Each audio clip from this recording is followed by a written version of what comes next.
One. Good afternoon and welcome to the Chatham Select Board's meeting. It's Tuesday, February 2nd, 2021. This is remote participation only. If anyone is recording the meeting, please let me know. Pursuant to Governor Baker's March 12, 2020 order suspending certain provisions of the Open Meeting Law, General Law, Chapter 30A, Section 18, and the Governor's March 23rd, 2020 order imposing strict limitations on the number of people that may gather in one place, this meeting of the Chatham Select Board is being conducted via remote participation. Every effort will be made to ensure that the public can adequately access the proceedings as provided for in the order. A reminder that persons who would like to listen to this meeting while in progress may do so by calling the phone number 1-508-945-4410, conference ID 134-208-476#, or join the meeting online via Microsoft Teams through the link in the posted agenda. While this is a live broadcast and simulcast on Channel 18, despite our best efforts, we may not be able to provide for real-time access, and we will post a record of this meeting on the town's website as soon as possible. So we're going to take a roll call to establish a quorum. Board Member Kokolas. Present. Board Member Metters. Present. Board Member Dykens. Present. Board Member Nicastro. Present. Okay, and the chair is present. Obviously, we have a quorum. Okay, the first order of our business tonight is to accept the meeting minutes from January 12th, 2021 and January 23rd, 2021. Do I have a motion to accept the meeting minutes of January 12th, 2021? So moved. Second? Second. Okay. Any additions, edits, or comments? Hold on just a second. I'm not seeing you. Any at all? None? No. Okay, we'll take a roll call to accept the meeting minutes of January 12th. Jeff? Aye. Peter? Aye. Corey? Aye. Dean? Aye. The chair says aye. Okay. All right, those meeting minutes have been approved. Second is to accept the meeting minutes of Saturday, January 23rd, 2021. Do I have a motion to accept? So moved. Second? Second. Thank you, Jeff. Okay, let's take any additions or any edits to this. Shereen, it's Dean. Go ahead, Dean. I'm just on the audio at the moment. On page 3, at the end of the paragraph at the top, in the last line where it says support was expressed for funding the additional alternate assessment, I would like to suggest that it should read support was expressed for placeholder to fund additional alternate assessments. Okay. I think that more accurately reflects what we did. Yeah. Thank you. Any others? No other additions or comments, Corey? I actually probably should have mentioned this in the previous one. It's very, I guess, minor. I know we're still in transition mode, but like on page 1, 3/4 of the way down, it says Chairman Shereen Davis. We're using the term selectmen. I guess we should replace that with select board. Thank you. It probably applies to the minutes of the 12th also, but. Got it. Work in progress, Corey. Yep, agreed. Jeff? Page 5, 1, 2, 3. Third paragraph up from the bottom, I guess. Go ahead. Starts with Director Temple.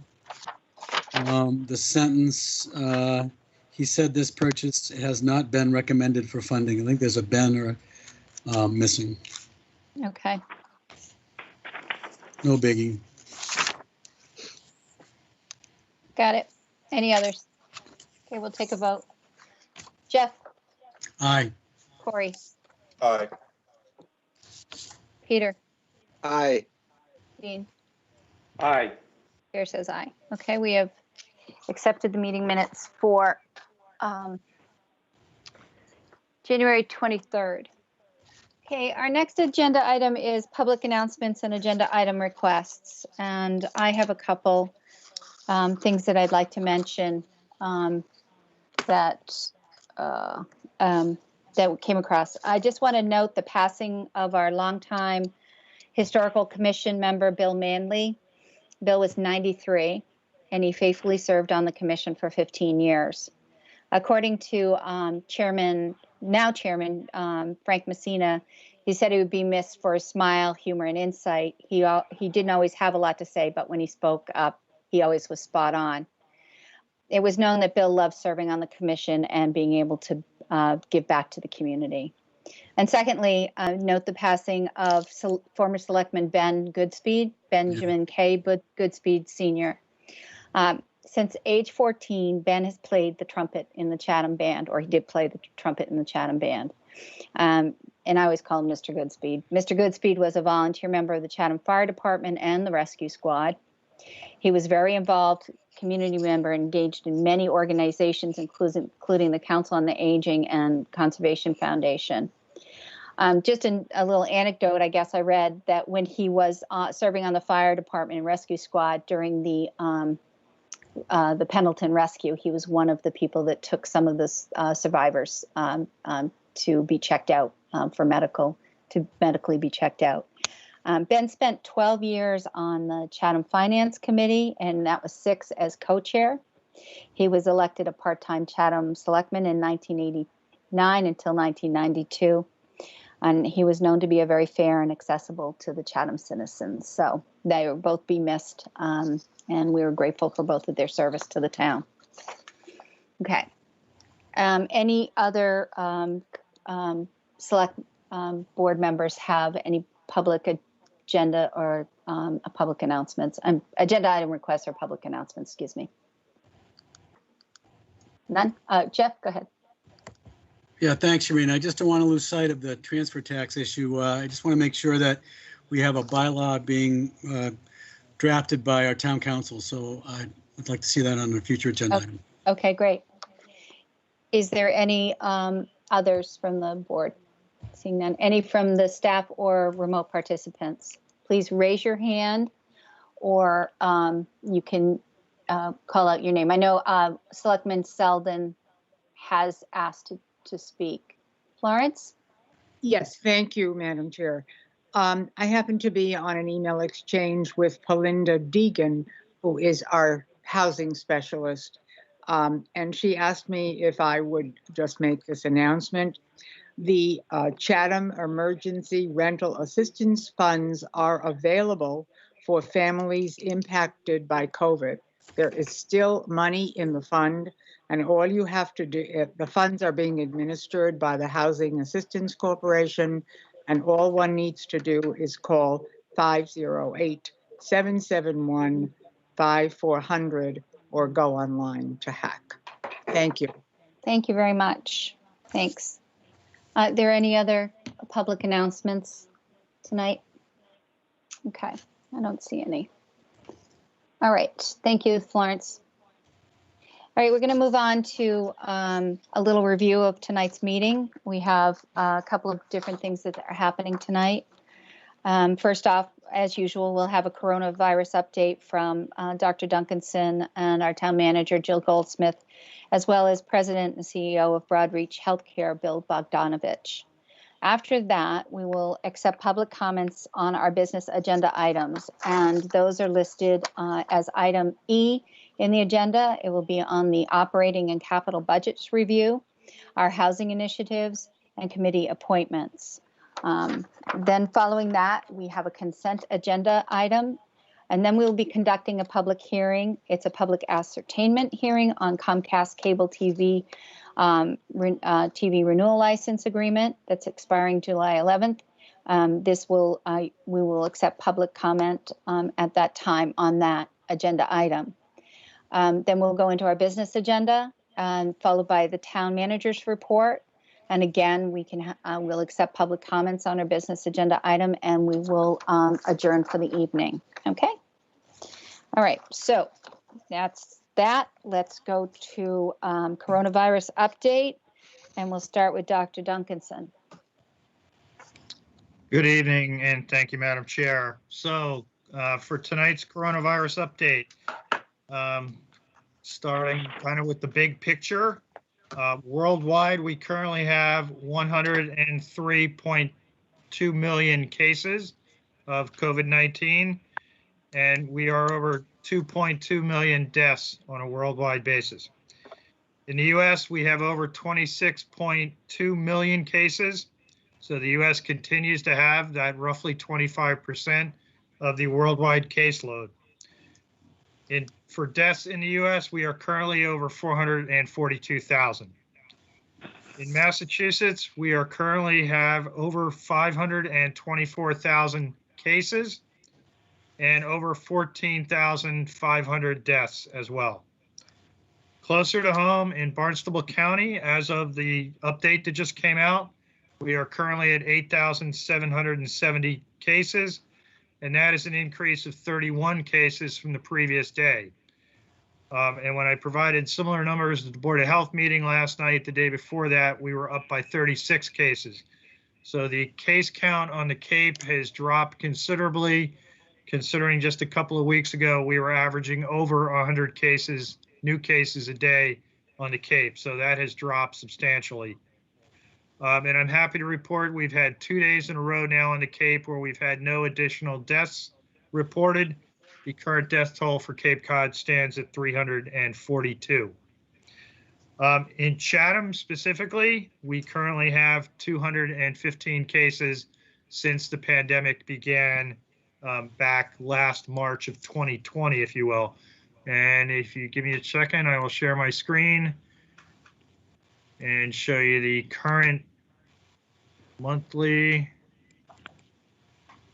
Hopefully everybody can see the graph that shows the Chatham confirmed cases by month, starting back in March of 2020 when we had our first case.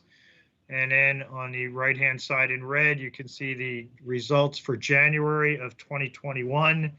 We had 101 cases in January, the most cases we recorded in any month since the pandemic began. But we also had the most cases that resolved in January, meaning they had finished their 10-day isolation period predominantly. So, you know, and that is up significantly because we had a high number of cases in December that didn't resolve themselves, if you will, until January. So, but you can see, but hopefully we have passed the peak of the surge from the post-holiday period. We're seeing that in Chatham in terms of our number of cases that were being reported. We've only had one case reported so far this month. Granted, we're only in the second day of the month, but you know, last month we were averaging significantly higher numbers early in the month, and we're not seeing that so far this month. And then the age distribution as well of our recent cases.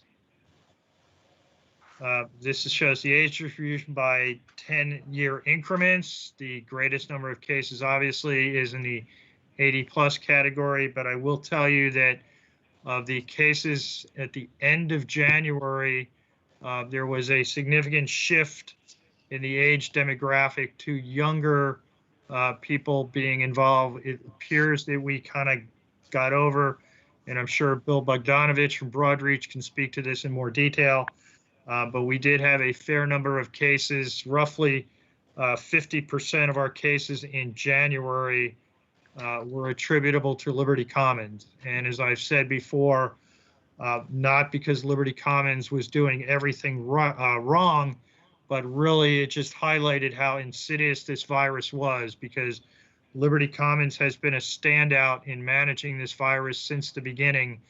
And it was really unfortunate that around mid-December, the virus got into their facility, and it just reflects the fact that, you know, most of the cases that we see out in the community are asymptomatic. And so people, you know, were working in that environment, may not have known they were sick.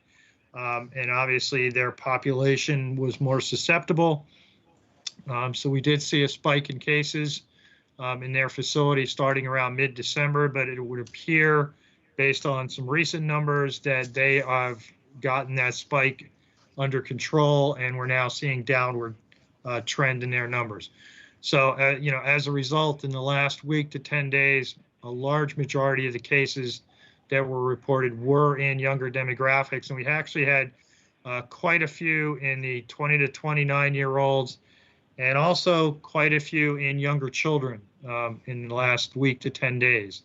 And again, it just highlights, as we've reported on before, and as DPH data has shown, that the biggest area of spread is within the household.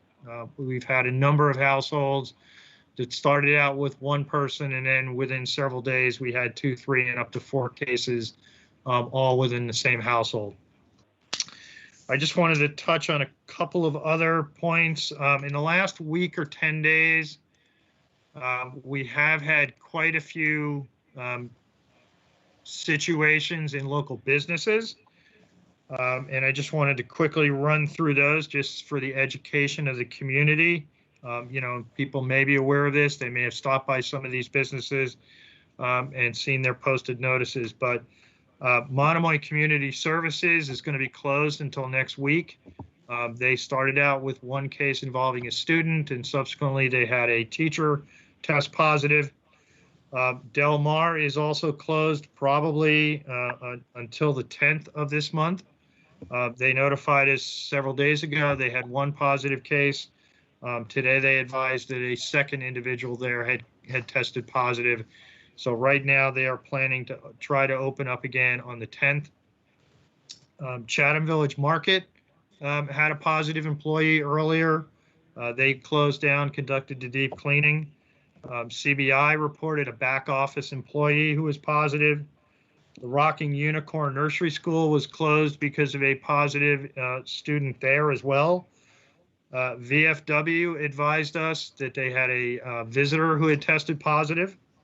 The Red Nun had a positive employee, and Cape Cod Tree and Landscape also had a positive employee. So all those businesses have notified us in accordance with the revised Board of Health regulation. They closed down.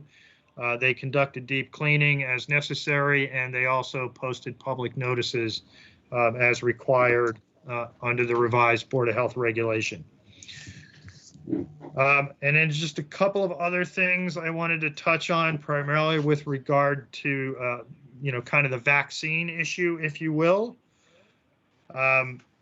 We have been in contact with VNA, and VNA has an agreement with us, as you probably know, and they advised us that they had gone ahead and they have completed all the paperwork. There is a fair amount of paperwork with the state to become a recipient of vaccine, if you will. VNA has done that on behalf of Chatham, as well as a number of the other smaller communities on the Cape.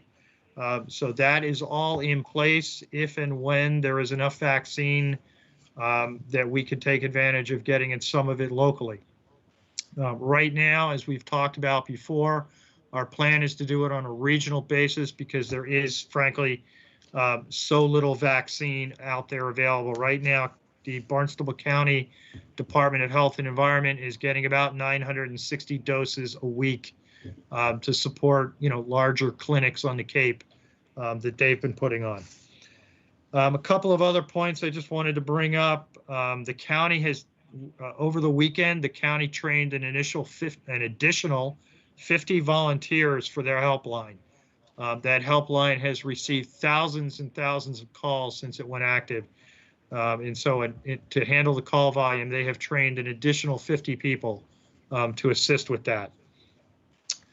A couple of other things I just want to highlight for you regarding questions and all that have come up recently. And I've just put some information up on the screen.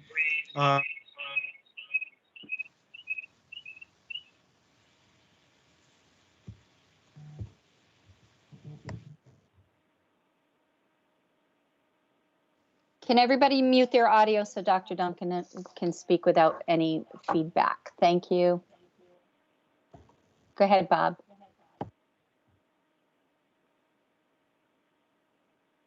I think we lost Dr. Duncanson.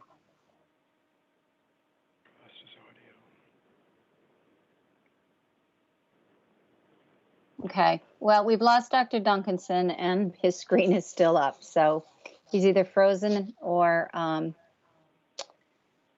don't know. So we're just gonna have to go with his screen still up for time being, if at all possible. And apparently if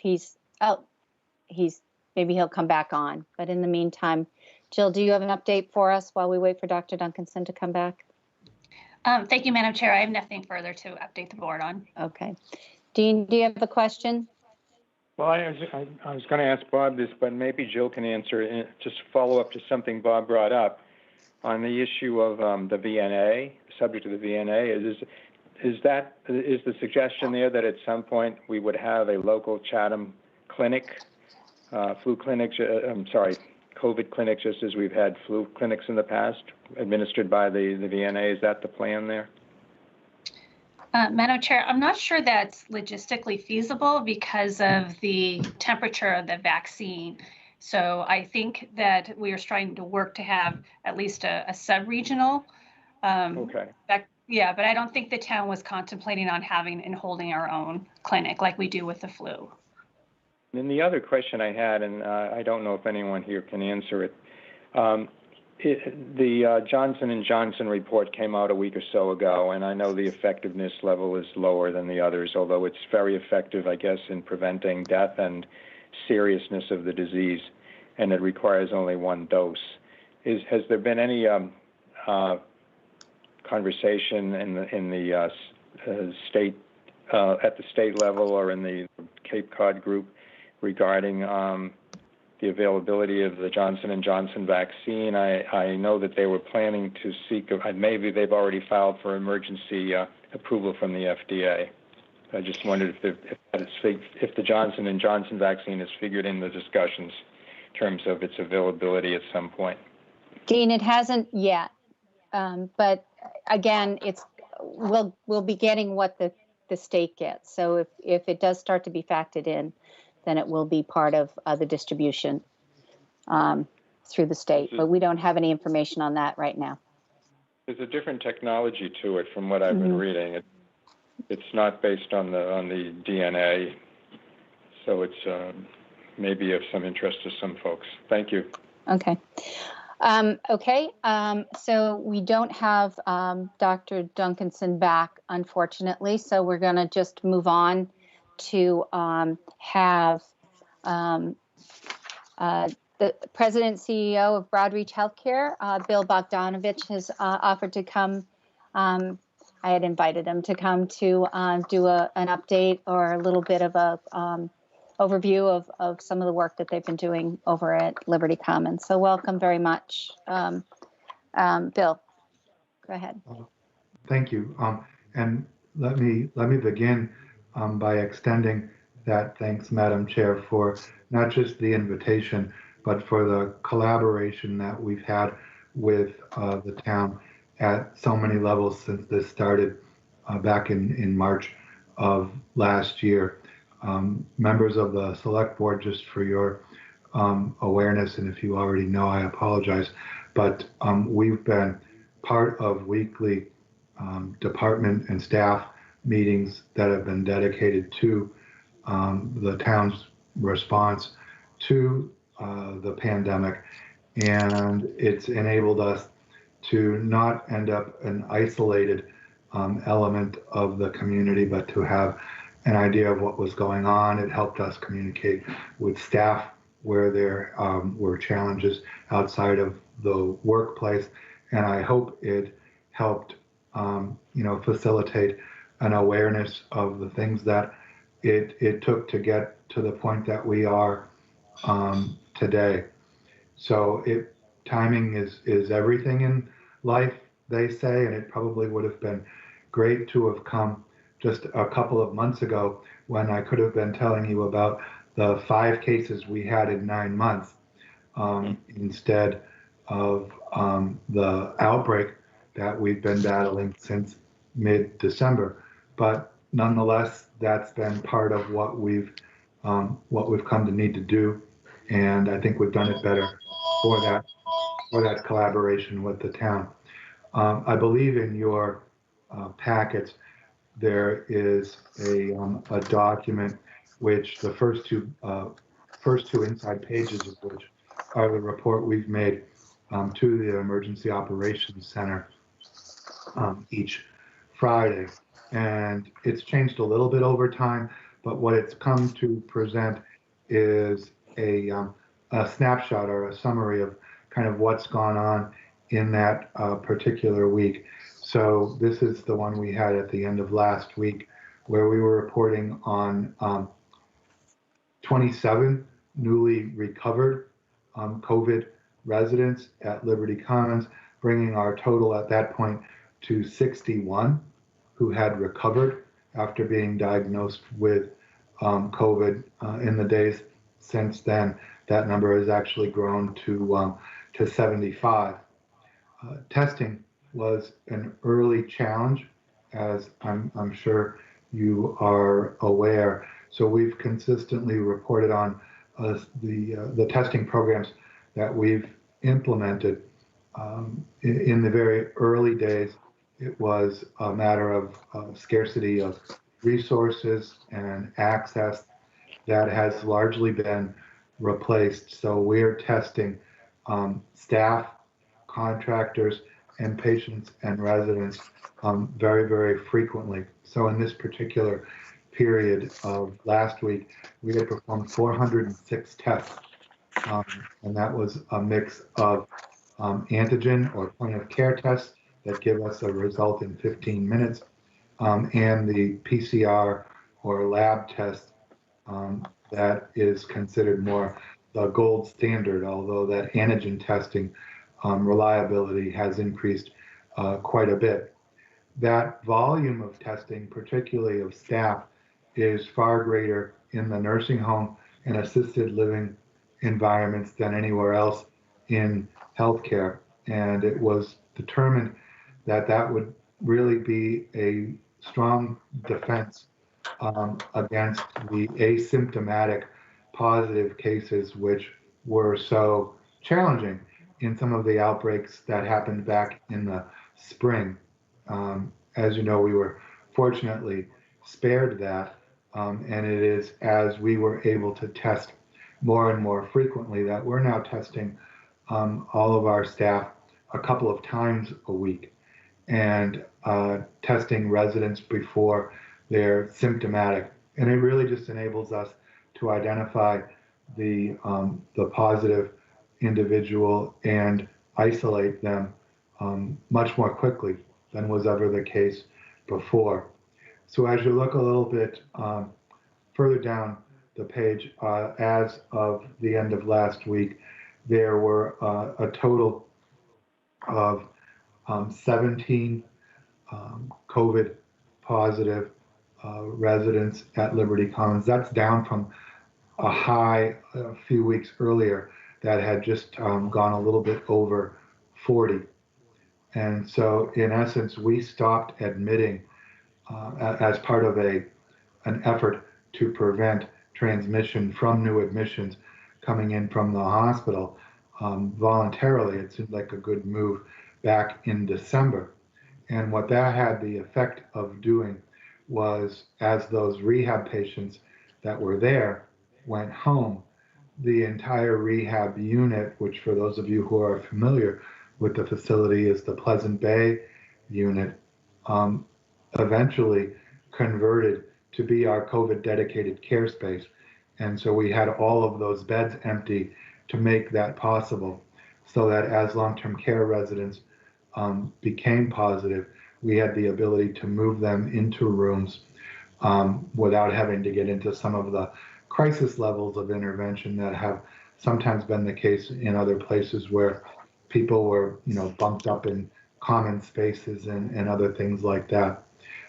So at this point, there have been 13 deaths, which we sadly acknowledge, and it has been a very difficult period of time for all involved in that.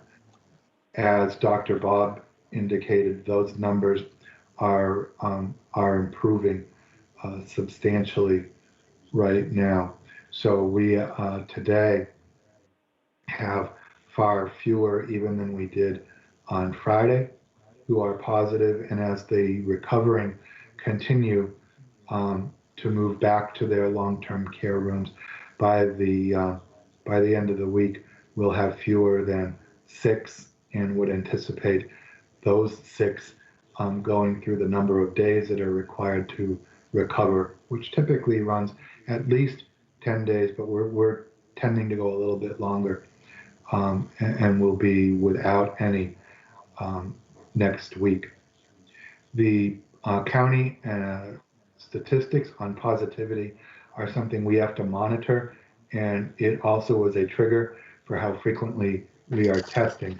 So we report out on that both from the Department of Public Health and CMS at the federal level every week. Beyond that, we review with the members of the EOC kind of just more general updates, much of which I've touched on already in discussing the current numbers. I would point out only that many of our residents had a little more than modest symptoms. So both were asymptomatic when diagnosed and able to get through it without being terribly sick. That's not to say that it was the case for all, obviously, but our continued mitigation steps have been the suspension of admissions. That'll remain until there are 14 days without any new positive test results, and we're going to be at 7 days tomorrow. We've submitted the plan that's necessary to the Department of Public Health for them to approve readmitting, and are in dialogue with the hospital about that, but that won't happen before a week or so from now. Visitation has been limited most of the last 10 months. There continue to be no inside social visits permitted. When there is what is called an essential visit, those are most often typified by a person at end of life. There are arrangements that can be made for that, but social visitation is not happening and has not been since mid-December. The frequent testing I've mentioned as well, PPE, we have an abundance of, so there aren't issues along those lines. We have hosted 2 dedicated vaccine clinics so far, and our 3rd will be on Tuesday of next week. And by its conclusion, we will have administered about 1,000 doses of vaccine. So that's first and second Pfizer dose. All of the Victorian residents and all but 1 Victorian staff member will have been vaccinated. And there are 4 Liberty Commons residents who've declined. And the vast majority of our staff are being vaccinated. And again, that's a key component of strengthening our ability to keep COVID out. We certainly hope the ability to vaccinate new admissions and new staff as they come on board is found past these 3 clinics. Our clinics have been sort of a pre to your phase 1 groups that you all discussed through a dedicated national contract with CVS and Walgreens that the feds did. So they're actually sending teams in to do these very significant and intense clinics of our residents, staff, and some volunteers and others who have a presence in the buildings. I would be remiss in not thanking Chatham Fire and Rescue for having an ambulance on site, because there is always the risk of an adverse reaction as well. So that's kind of where we are at right now. And I guess I would only further mention a little bit of the history lesson that I've offered in the narrative here, that, you know, the first 3 months of this were really typified by the whole shutdown experience. There were a lot of things not known There were challenges with direction from state versus federal agencies, especially in our world, that contributed to a lot of the things that weren't going well. People were confused and uncertain. PPE shortages were also quite significant. Our typical need for PPE, even with a heavy flu season, was one that we might measure in terms of purchasing of less than $10,000 a year. As we closed 2020, we will have purchased about $750,000 worth of PPE. So that issue is not present now.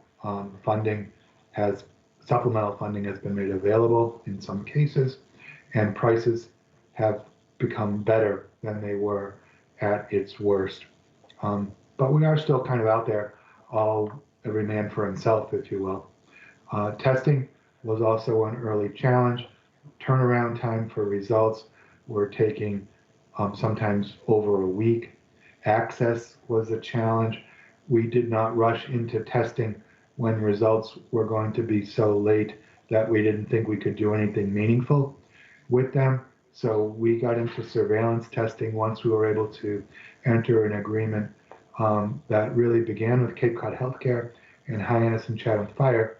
We did some on-site surveillance testing with staff, and then later we were able to extend that arrangement to Cape Cod Healthcare for staff to test at the Four Cs drive-through site.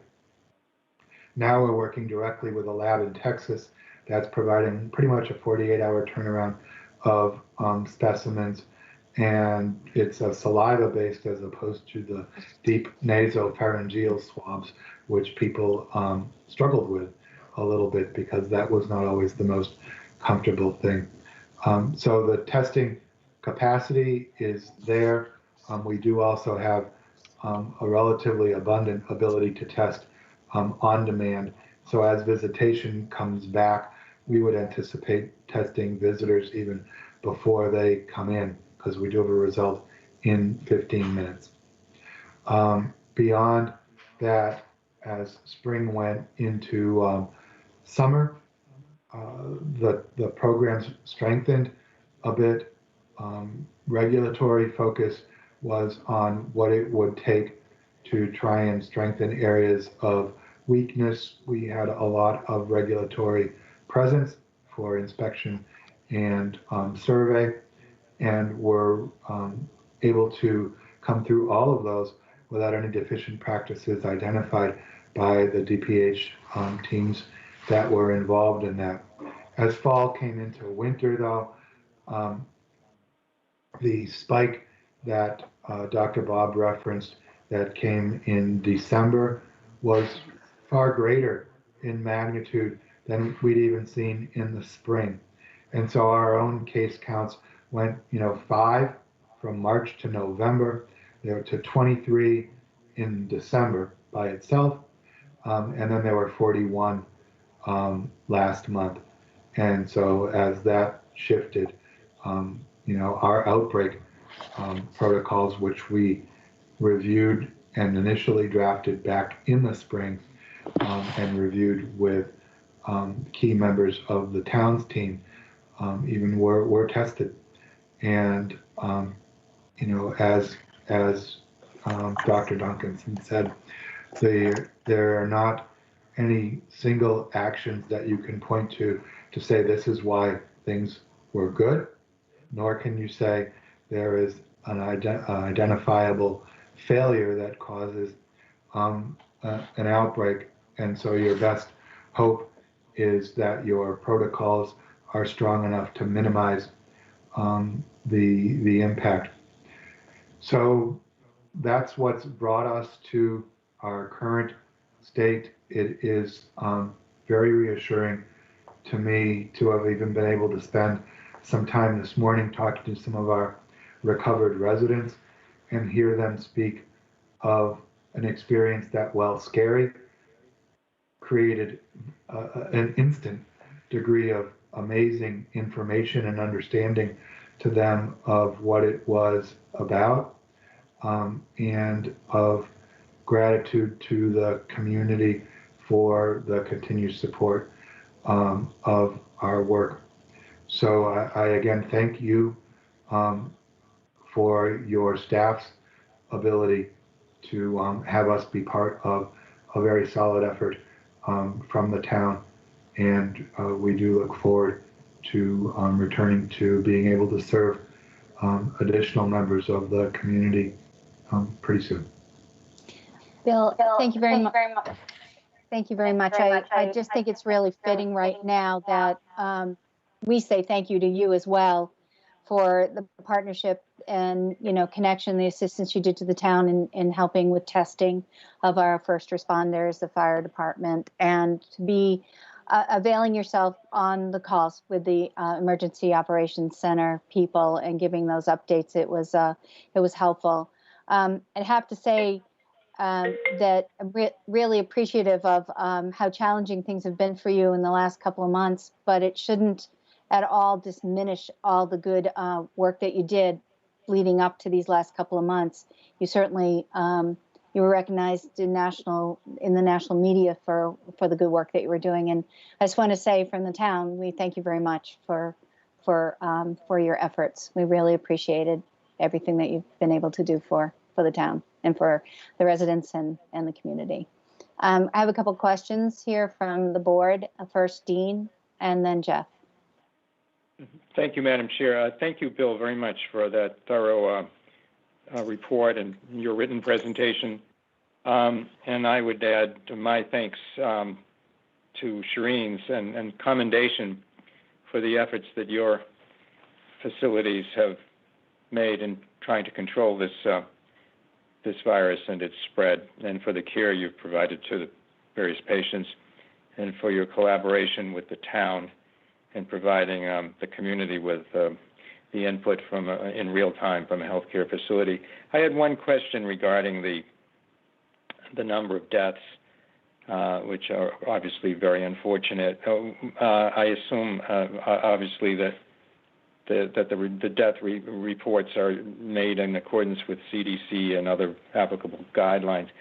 Are those deaths? I'm always curious about the death numbers in this, the morbidity numbers in this, mortality numbers in the United States, because we report them differently from some of the other countries. I think most other countries, in that if a person dies with COVID but may have expired because of other underlying conditions, it's still reported as a COVID death. In your experience, are you finding that those who have succumbed to this illness also had comorbidities or underlying conditions which may have contributed to their expiration?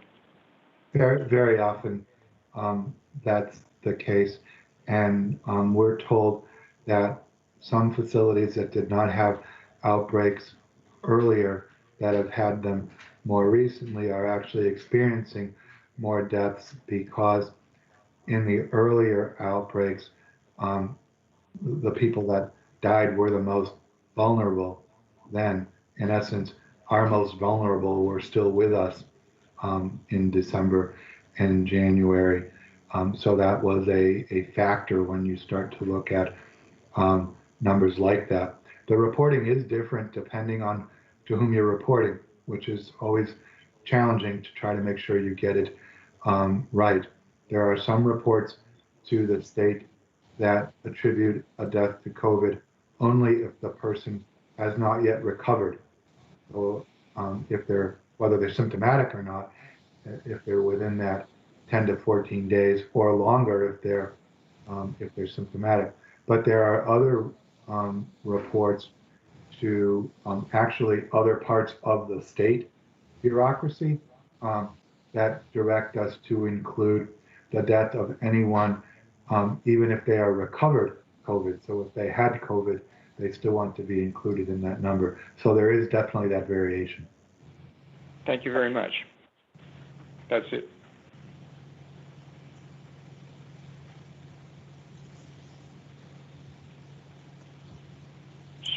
Shireen, you're on mute. Sorry, Jeff. Thank you, Dean. Do you have questions, Bill, Jeff? Bill, thank you very much for that report. very fascinating, to be honest with you. I think you guys have done a great job at Liberty Commons and at the Victorian. You know, especially at the outset, I was beating my chest about how great you guys were doing, and it's just eventually this thing's so insidious it kind of creeps around the corner.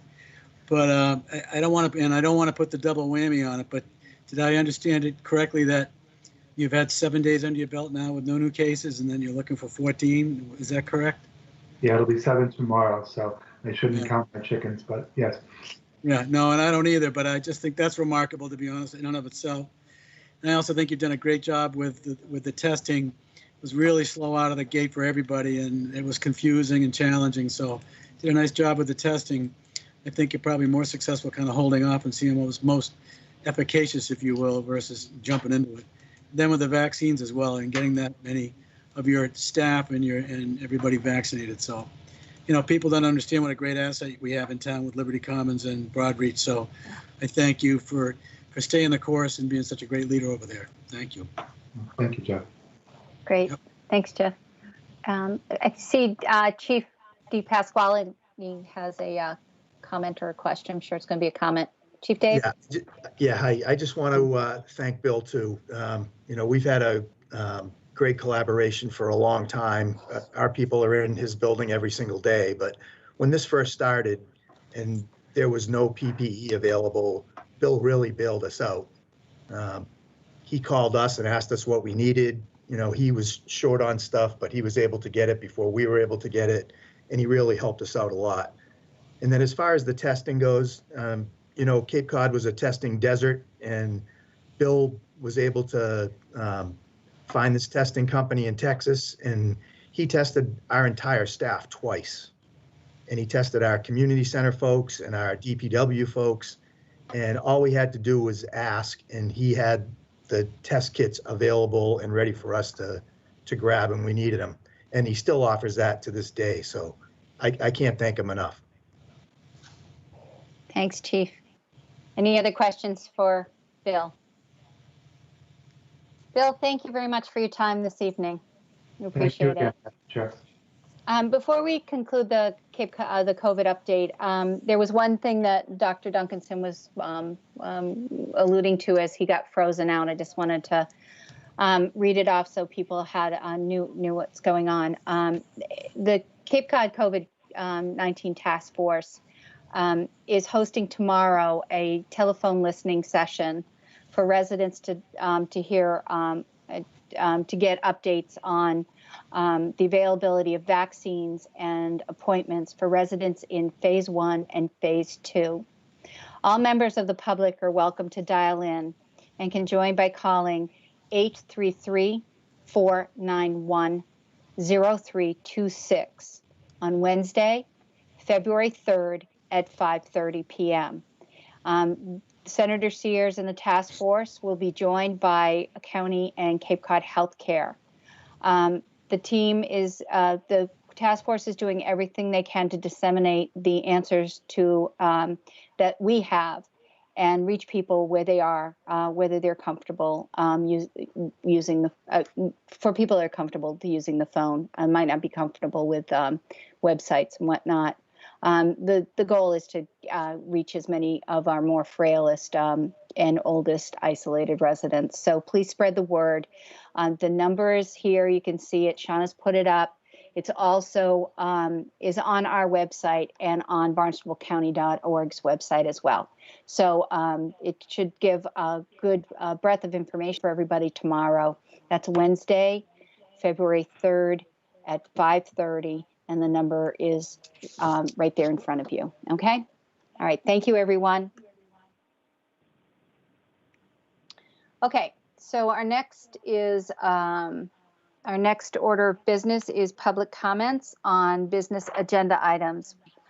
So if there's anybody in the public that wishes to comment on our business agenda items, which are the operating and capital budgets review, and we're reviewing public safety this evening. And then we have our housing initiatives, the review of Middle Road property and other town-owned parcels, and our committee appointments this evening for the Board of Health and the expansion of the Board of Health Committee. Oh, and we're doing Conservation Commission as well. I see that we have one person's hand up, and that's Mr. Bill Bystrom, member of the Community Housing Partnership. Mr. Bystrom. Bill. Thank you.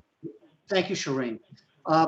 This is an informational piece for you and the entire Board of Selectmen. On the January 13th meeting of the Community Housing Partnership, the committee unanimously voted to request that the Selectmen designate the property that's under discussion this evening as affordable, attainable municipal property.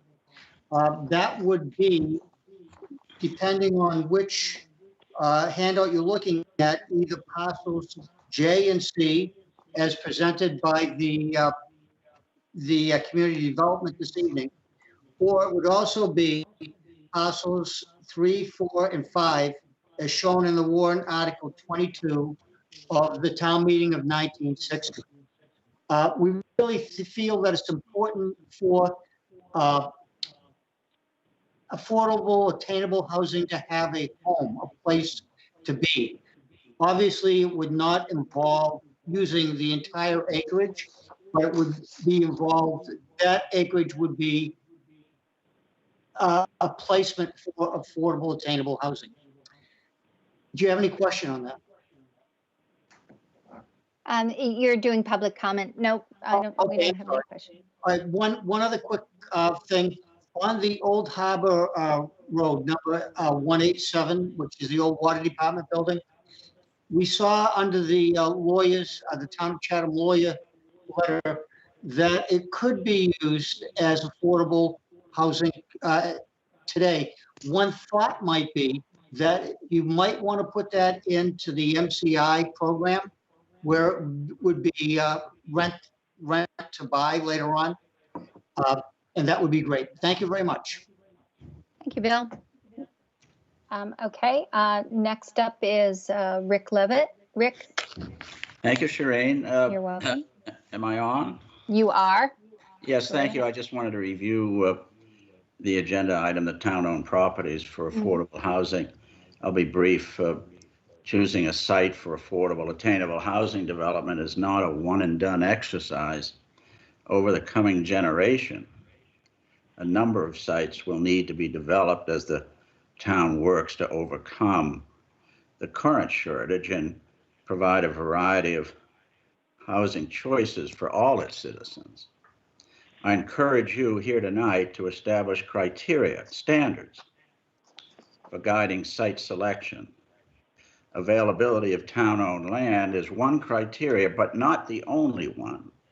And in some cases, town-owned land is the least desirable site. Modern planning principles spelled out in the affordable housing section of Chatham's long-range comprehensive plan serve as a good starting point. The plan envisions integrating mixed-income housing scattered among the town's 6 village centers or within close proximity, rather than segregating affordable housing in one area. Based on years of trial and error experience, today's planning principles stress that affordable housing should be designed to fit into existing neighborhoods, so neither the appearance nor location of the units would identify them as affordable. Affordable housing should be compatible with the neighborhood in design, appearance, construction, and quality of materials. A fairly recent example is the 10-unit affordable attainable housing development on Main Street overlooking Perch Pond across from Knott's Landing. Located in the Cornfield Village Center area, this attractive development of attached housing has 7 market rate attainable homes and 3 subsidized lower income affordable homes. Brewster recently completed a similar development in its historic Village Center area on Route 6A, 28 attractive, small, standalone homes on 3 acres, 1 acre of village green. 20 are attainable market rate homes, 8 are subsidized lower income affordable homes. Dennis currently is building the same 28 affordable and attainable homes in its historic village center on Route 6A. Each of these attractive and very successful housing developments in Chatham, Brewster, and Dennis were built on privately owned land in or near village centers. Neither their appearance nor location identify them as affordable. Thank you so much. Thank you, Rick. I think Mr. George Myers. Mr. Myers? Yes, thank you, Madam Chairman. I have a couple of comments regarding the housing initiative agenda item as it relates to Middle Road and other town-owned land. First of all, rather than address the town's affordable housing shortage by considering town-owned land as a convenient or even a logical place to build affordable housing, I suggest the town look at its comprehensive plan that calls for locating affordable housing in village centers. I encourage the board and town staff to focus on land in or near village centers as a first priority for affordable housing sites, particularly 40B housing designed and priced for homeownership rather than for rental. As for Middle Road land, it does not meet comprehensive plan criteria for affordable housing because it is not in or close to any of the Chatham 6 village centers. One of the reasons Middle Road was rejected by town meeting as a site for the senior center was its remoteness from downtown or any other village center.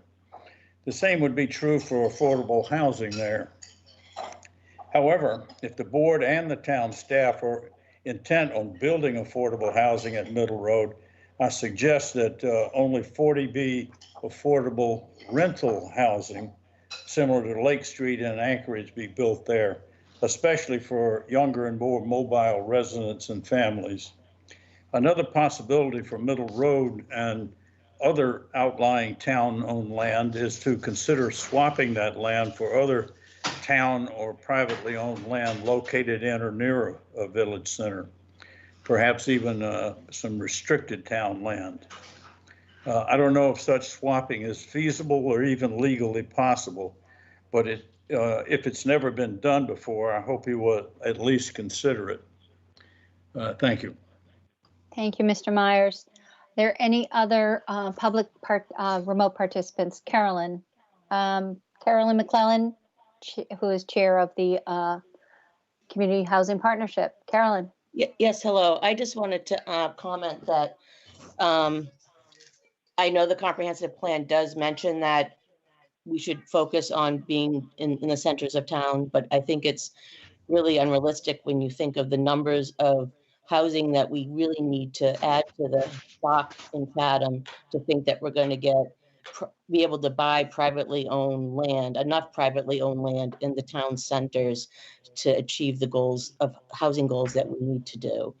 And it doesn't say that you can't develop in other areas, and town-owned land means that's less money that we have to spend on developing the whatever housing we choose to do.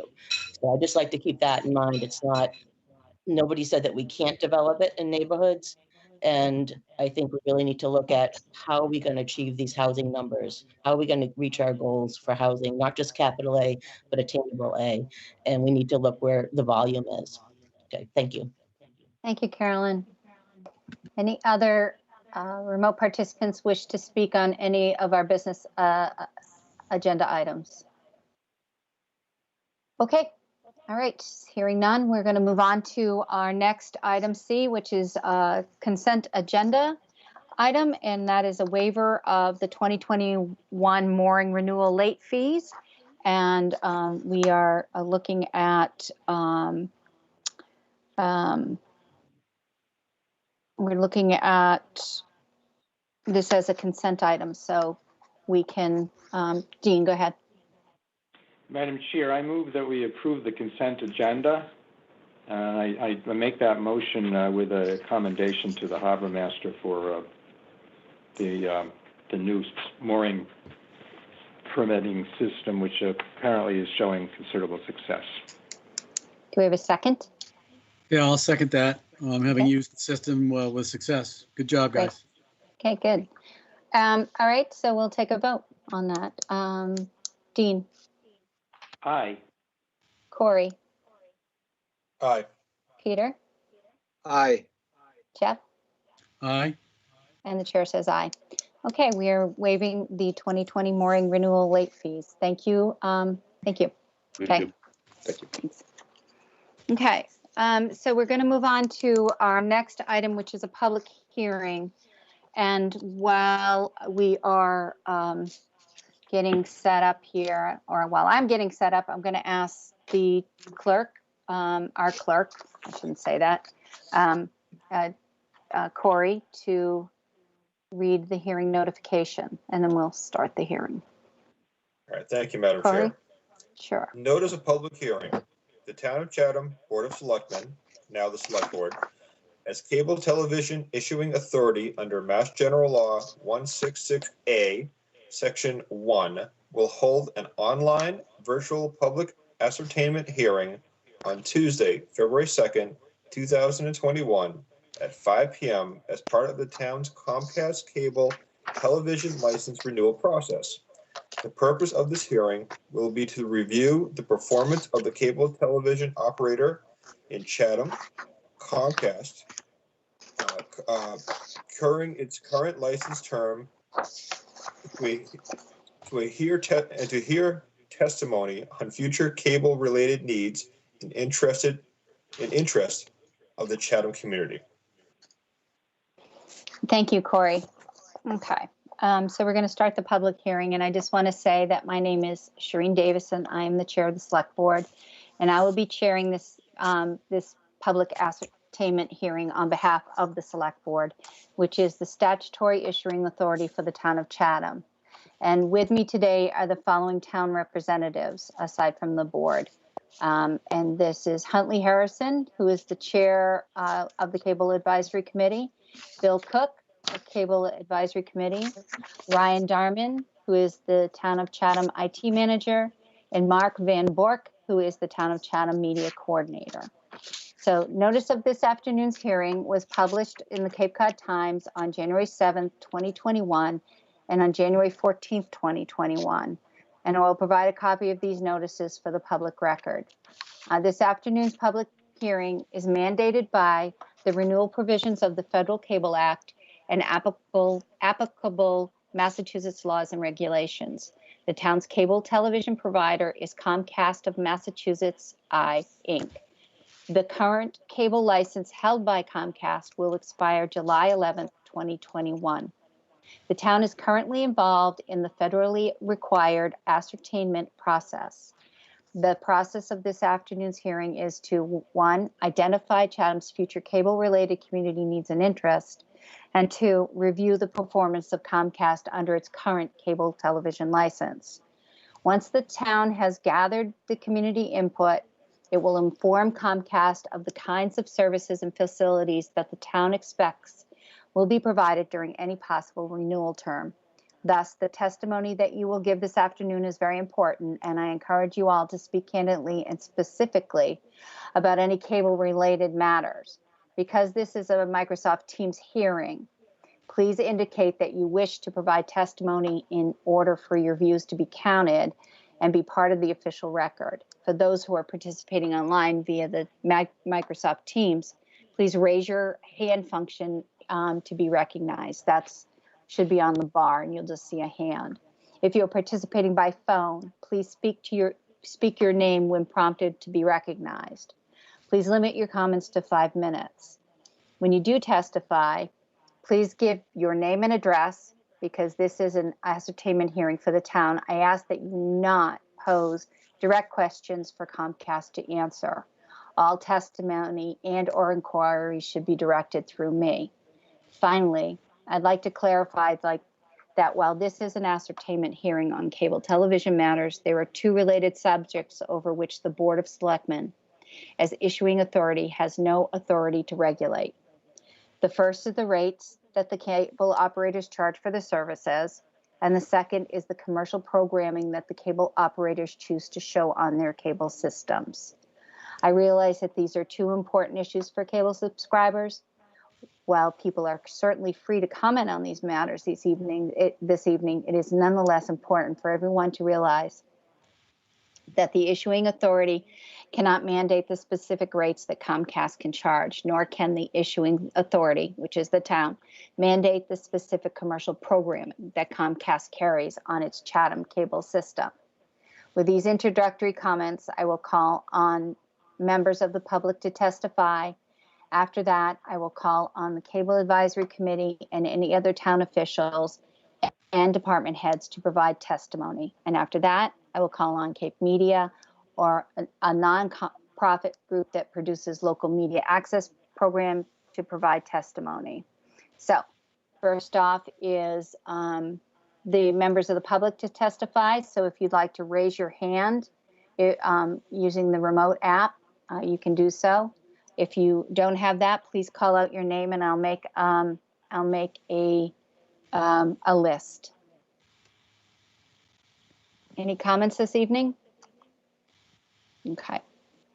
All right. So we don't have any public comments this evening. We'll go toward, let me just go back. So I'm going to turn to the Cable Advisory Committee for comment, and then to the town, our town officials. So first off, I'll call on Huntley Harrison, who is the chair, and then the rest of the board if they have comments. Yeah, thank you, Madam Chair. Sure. I think what I'll do here is just provide an overview. Most of the select board have heard some of this in the past, but perhaps some members of the community who are listening tonight are not really aware of what the Cable Advisory Committee does. And I just want to take a couple of minutes to go through this. Over the last several years, the Cable Advisory Committee has examined services provided by Comcast. We have done research to determine the essential elements that are required for the contract renewal negotiations between the town and the cable TV provider, which is Comcast. The current cable television contract with Comcast runs through July of this year. The committee will be involved in contract negotiations leading up to the new contract, and it will make recommendations for Chatham's share of the funding for the Cape Cod Community Media Center to fund Public Access Channel 99, for the town government channel, Channel 18, and Chatham's share of the educational Channel 22 at Monomoy Regional High School. We will also look at any infrastructure improvements that would be required to support these three entities. The committee has completed a needs assessment and a survey, both of which are posted on the town website, as well as engaging Epstein and August as legal counsel for the contract negotiations. Under the current contract, Comcast returns 4.5% of the gross annual revenue collected from the cable service franchise fees for community services in Chatham. In 2020, that was $322,961 from a gross revenue of $7,176,915. This revenue is split between the public access, education, and government channels known as the PEG group. This breaks down as follows. The public access channel 99 receives 1.5%, which this past year equaled $107,654. Education channel 22 receives 1% of that $322,961, or $71,769. And the government channel 18 receives 2%, or $143,538. In addition to the PEG group, there is the institutional network, or INET, which is the fiber optic backbone that connects the town buildings and the schools for their exclusive non-commercial use. The INET, which is hosted by Comcast, is provided under the current Comcast agreement. We all know that the cable TV landscape is changing. due to rising fees and competition with satellite networks and streaming video services from the internet, such as Netflix, Hulu, Peacock, Disney Plus, and HBO Max, plus many others. People are starting to drop their cable TV subscriptions in lieu of these other choices. These are some of the issues of concern in the next contract negotiations with Comcast. This could mean less revenue coming back to the town to support the aforementioned services, which I mentioned as the PEG revenue. In fact, revenue dropped $59,000 from 2019 to the comparable period in 2020. The committee will be recommending an increase to 5% of the revenue and 3 high-definition channels in the new contract. Also, the committee would like to recommend that due to the rapid changes in technology, a 5-year contract should be considered. Thank you for your time. Thank you very much, Huntley. I want to break with protocol for a second and go back. There is a member of the public that did raise their hand, and it was as you were starting to speak, Huntley. So I'm going to go back to ask if Leslie Gillis would like to speak. Leslie, your hand is up. You'll need to unmute yourself to speak. All set. Thank you. I'm not sure if what I have to say is appropriate at this time, but I wanted to get my comments in. I'm representing the Chatham Women's Club, and if anything is going to be planned in the future with television and streaming and all of that, we're looking ahead to next year with the hope that we will be meeting somewhat in person, but maybe not. And since all our meetings this year have been done over Zoom, we're thinking that perhaps that's still going to continue next year. So if in the works of planning of what the services are going to be, we would very much be in favor of having that device of that capability at the community center where we have our meetings. So if that's at all part of what the conversation, what these gentlemen will be presenting tonight, I just wanted to let you know that we're very, very much interested in streaming our meetings to our members who are out of town, are unable or unwilling to attend meetings in person, if that day should ever come. Thank you. Leslie. Thank you, Leslie. Okay. Okay, Ryan Darman. Ryan? Yep. Thank you, Madam Chair. Hello, Ryan Darman, IT Manager for the Town of Chatham and Liaison to the Cable Advisory Committee. First, I'd like to talk about the Comcast-owned iNet or institutional network. Section 3.2 of the current renewal license requires Comcast to continue to provide its 4-strand fiber optic institutional network, which is our iNet, for the town's exclusive use. The iNet provides the town with network connectivity between those buildings, which are listed in Exhibit 3. It is the right of the town to continue using the iNet during any future renewal licenses pursuant to 3.2L of the current license. The last sentence of 3.2L states, the town shall have the right to continued exclusive use of the iNet during any subsequent renewal licenses.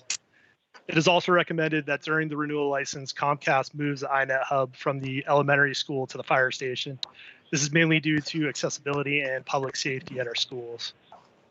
Second, a continued focus on having a Comcast office close by is important. It is recommended to continue Section 12.1 provision, which requires that for the entire term of this renewal license, the licensee shall continue to operate a full-time customer service office in Chatham or in a community contiguous to Chatham for, among other things, the payment of bills and the return and or exchange of subscriber equipment. Said customer service shall be open for walk-in business during normal business hours. Third, I'd also like to touch on some needs for the PEG access channels, mainly HD and a digital programming guide. The 3 PEG access channels have been upgraded to high definition, but Comcast provides a standard definition return feed. This means that the town schools and Cape Media must take that HD feed and, in effect, squeeze it into an SD resolution. This standard definition resolution is what the public views at home. When COVID hit, it was apparent that communication became a top priority for local, state, and federal government. Daily infographics, notices, and other documents are sent out to be displayed on the town's PEG access channels for public viewing. Unfortunately, viewing these notices has shown just how inadequate standard definition has become. If the public is unable to read or understand information that is displayed because of resolution, it becomes a public safety issue. It is important for the public to be able to view all of the various types of media via cable television. HD has become the new standard, so it is important to give that as a service to the public. In regard to the programming guide, no PEG access channel lineups in Chatham currently are on a programming guide or have a programming guide. This means when a subscriber opens their guide, they cannot see what is playing on any of the PEG access channels or see the schedule for the rest of the day. The subscriber must either watch a particular PEG access channel until a bulletin board graphic comes up, which can be hours depending on the run of the current program, or they'll have to go online to look at the schedule. The addition of a digital program guide for the PEG access channels will be a great use to the public and will also allow them to record programming or live meetings for future viewing. Last, Steve Cassie, Education Channel Coordinator at Monomoy Regional High School, couldn't be here tonight. I did talk with him, and to reiterate what is mentioned in the submitted needs assessment, he does have big plans for equipment, AV equipment replacements in the next 4 to 5 years, more equipment for students who are increasingly creating content every year, and for fiber runs to the gymnasium and athletic fields, which would allow for live cable casts and recording. Thank you for your time. Thank you, Ryan. Appreciate it. Okay, our next speaker is Mark Van Bork. Mark? Hi, good evening. How are you? I'm Mark Van Bork, the media coordinator for Channel 18. Channel 18 recently upgraded the town annex control room and meeting rooms. Channel 18 is now capable of producing live meetings in high definition video. In addition to the annex upgrades, we also updated the audio system in the community center and updated our remote production package. It's clear that the next 10 years, technology will continue to evolve rapidly, and the demands that we place on technology will only be increasing. The upgrade from standard definition to high definition broadcast over Comcast is now needed more than ever. Channel 18's programming should also be included in that Comcast digital programming guide. Our 10-year capital plan includes maintenance and intermediate upgrades to the annex, the community center, our remote production equipment, and our general office equipment. Additionally, within the scope of the next cable contract, we can expect another full upgrade to the annex control room and meeting rooms, both to replace items at end of service life and to adopt to new technology and new work methods. Our remote production camera package will see a service life of 4 to 5 years and will need to be replaced at least 2 times during the next contract period. As the community continues to rely on remote meeting attendance and participation, we envision needing infrastructure builds that include additional broadcast drops at the community center, installed PTZ cameras at Veterans Field for outside town meetings and other events, audiovisual control from Veterans Field press box, enhanced remote broadcasting capabilities that includes audio, video, and network streaming equipment, development and deployment of an over-the-top government channel, digital media storage that will need to keep up with the pace of the amount of data that's being generated. Finally, we also anticipate the need for more production hours to create and broadcast public service announcements, town communications, and community supportive programming like the program Chatham today. Thank you very much for your time. Thank you, Mark.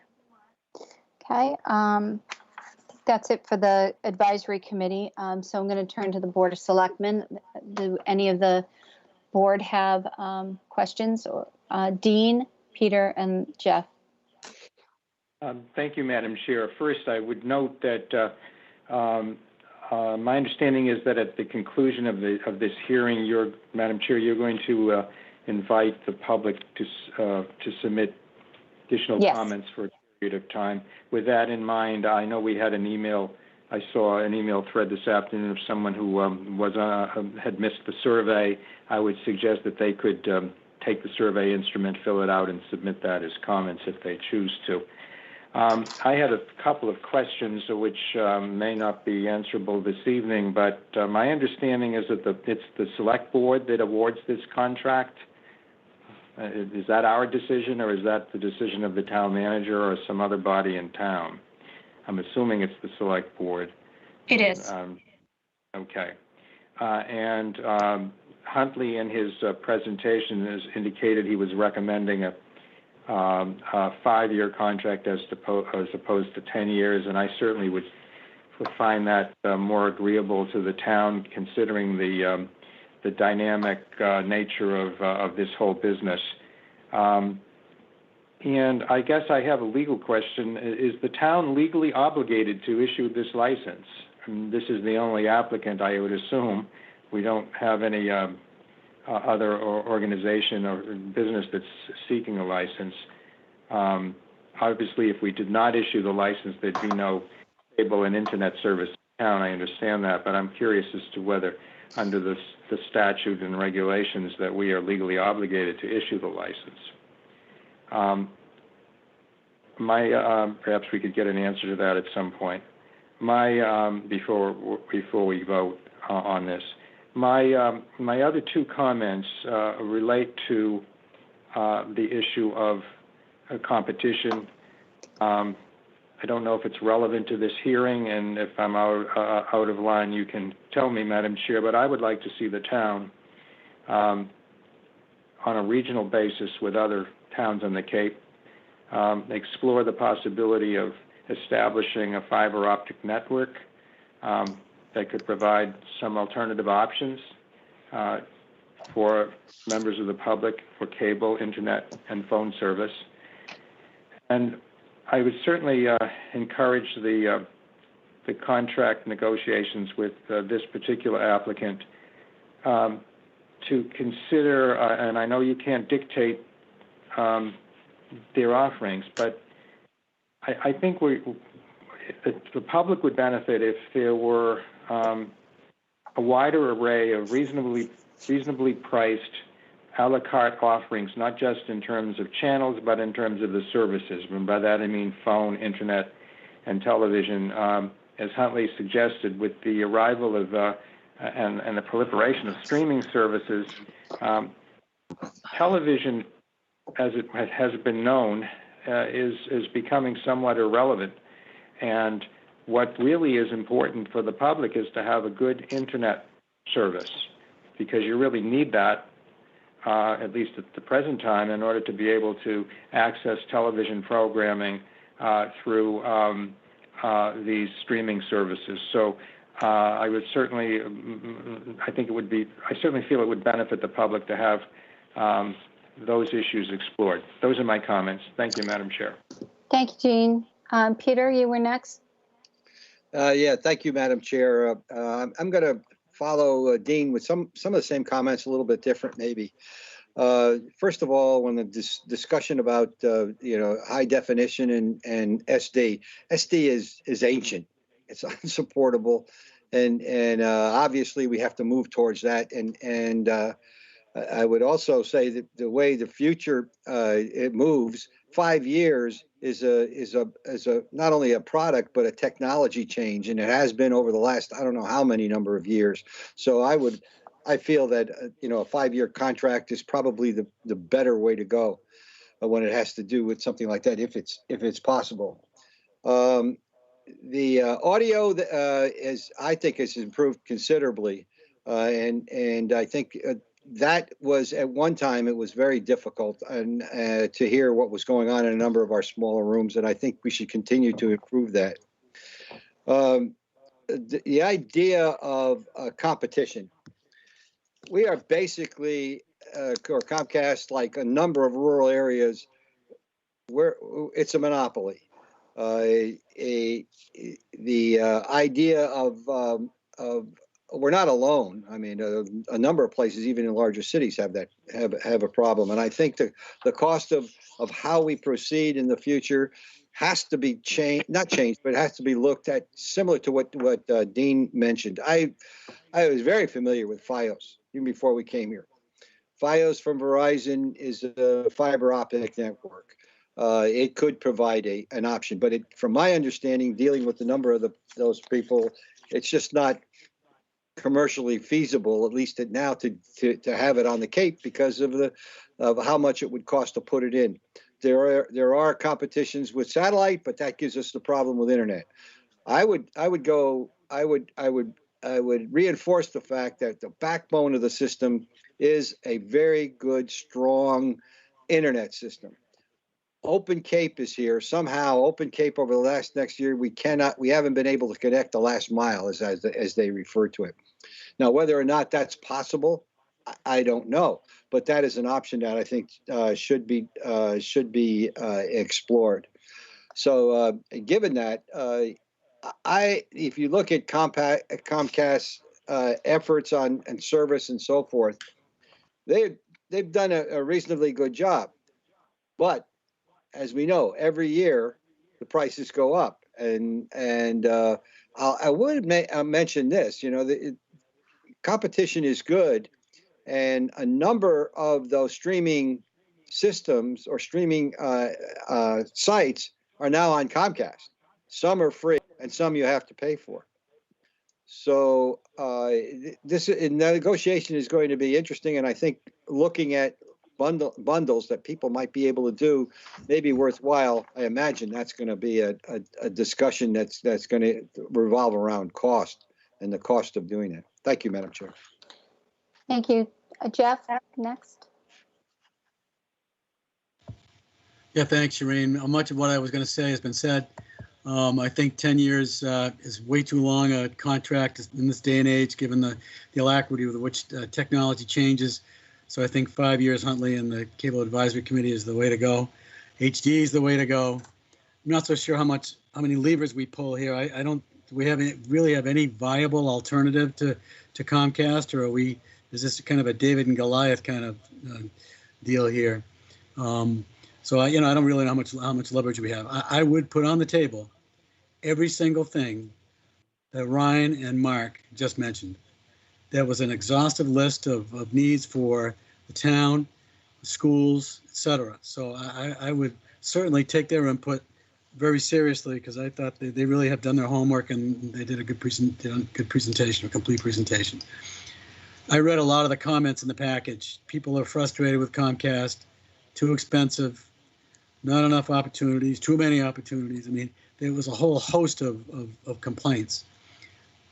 The one thing I think we really should nail down is where we are with Open Cape. Because here we have what is at least advertised as a very high-speed offering that has tons of bandwidth that we don't have. Well, why don't we have it? And I'm not technically savvy enough or educated enough to know why, but they beat their chest about what a great product they have. I just don't understand why it's not out there. I guess those are my comments. I mean, if we had any kind of alternative, I think we could beat our drum, but I'm not so sure we have a whole lot of leverage here, given that there's no alternative. I know when they go down, they're a pain in the butt. They're a pain in the butt to dial the number and get them to refresh your signal and blah, blah, blah. But boy, when it goes down, you know how much you miss it, especially during the Super Bowl or something. Thanks. All right. I'm going to finish calling on the Board of Selectmen, and then we'll go over to the Cape Media. So hold on just a second, Terry. I know you're anxious to speak. Corey? Thank you, Madam Chair. No, I'd like to be very direct that I very much appreciate the comments by Ryan and Mark. I think they hit it right on the nail with a lot of those concerns, and I think we should listen very clearly to the statements that each of them made. As far as an extent of a contract, number of years, 5 or even less. 10 years is way too long with technology. Things are happening in a blink of an eye, and in 10 years, it's not practical to extend ourselves that long with the potentials for technology changes over the next several years. Basically, I'm not going to reiterate a lot of stuff that's already been said. I would just encourage the public to express, further their input. I know the survey from 2019 has been submitted and gathered, and the data is put together for this packet. But there's still going to be time to express your thoughts, because I've spoken to enough people that the impression I have is there's a lot of unhappiness with some of the things that Comcast has provided. Some things we have control over, some things we don't have control over. And if we can spotlight some of those and if we, in our authority, can address some of them, this is the time to do it. So, you know, I just encourage the public to speak up so we can figure out what is the best mechanical way to process this between now and July of this year for the extension. So that's all I got to say. Thank you.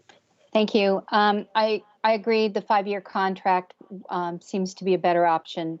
I think it would be better, and Comcast might feel that that's better too, given what's going on with the market as we're looking at it. Internet service needs to be improved in this community. We have felt the frustrations across the board, meetings, you know, even a lot of people working from home. It seems to be problematic for us. I'm gonna I totally appreciated Ryan and Mark's request list, so to speak, and I think it's something we should bring forward as well. Saying that, I'm going to ask the representative from Cape Media, Terry Duenas. Is that how I pronounce your name? Okay, Terry, unmute yourself and give us your comments. Thank you. I appreciate that. You did pronounce my name perfectly. My name is Terry Duenas. I'm the executive director of the Cape Cod Community Media Center. We have served the town of Chatham for 31 years, providing public access to the town. And I've submitted a number of things for the record, a PowerPoint, a narrative, a 10-year capital budget. But we serve the towns of Barnstable, Yarmouth, Dennis, Chatham, and Harwich, 5 towns that we provide public access for. We also manage Channel 98, which is Cape Span, which is a regional cable channel that carries programming of regional nature from Bourne to Provincetown on Channel 98, in addition to Channel 99. But in listening to what a number of the folks on your select board, some questions that you have, I've having done this for 31 years on the Cape, I've done 3 of these 10-year cycles now and been involved in them.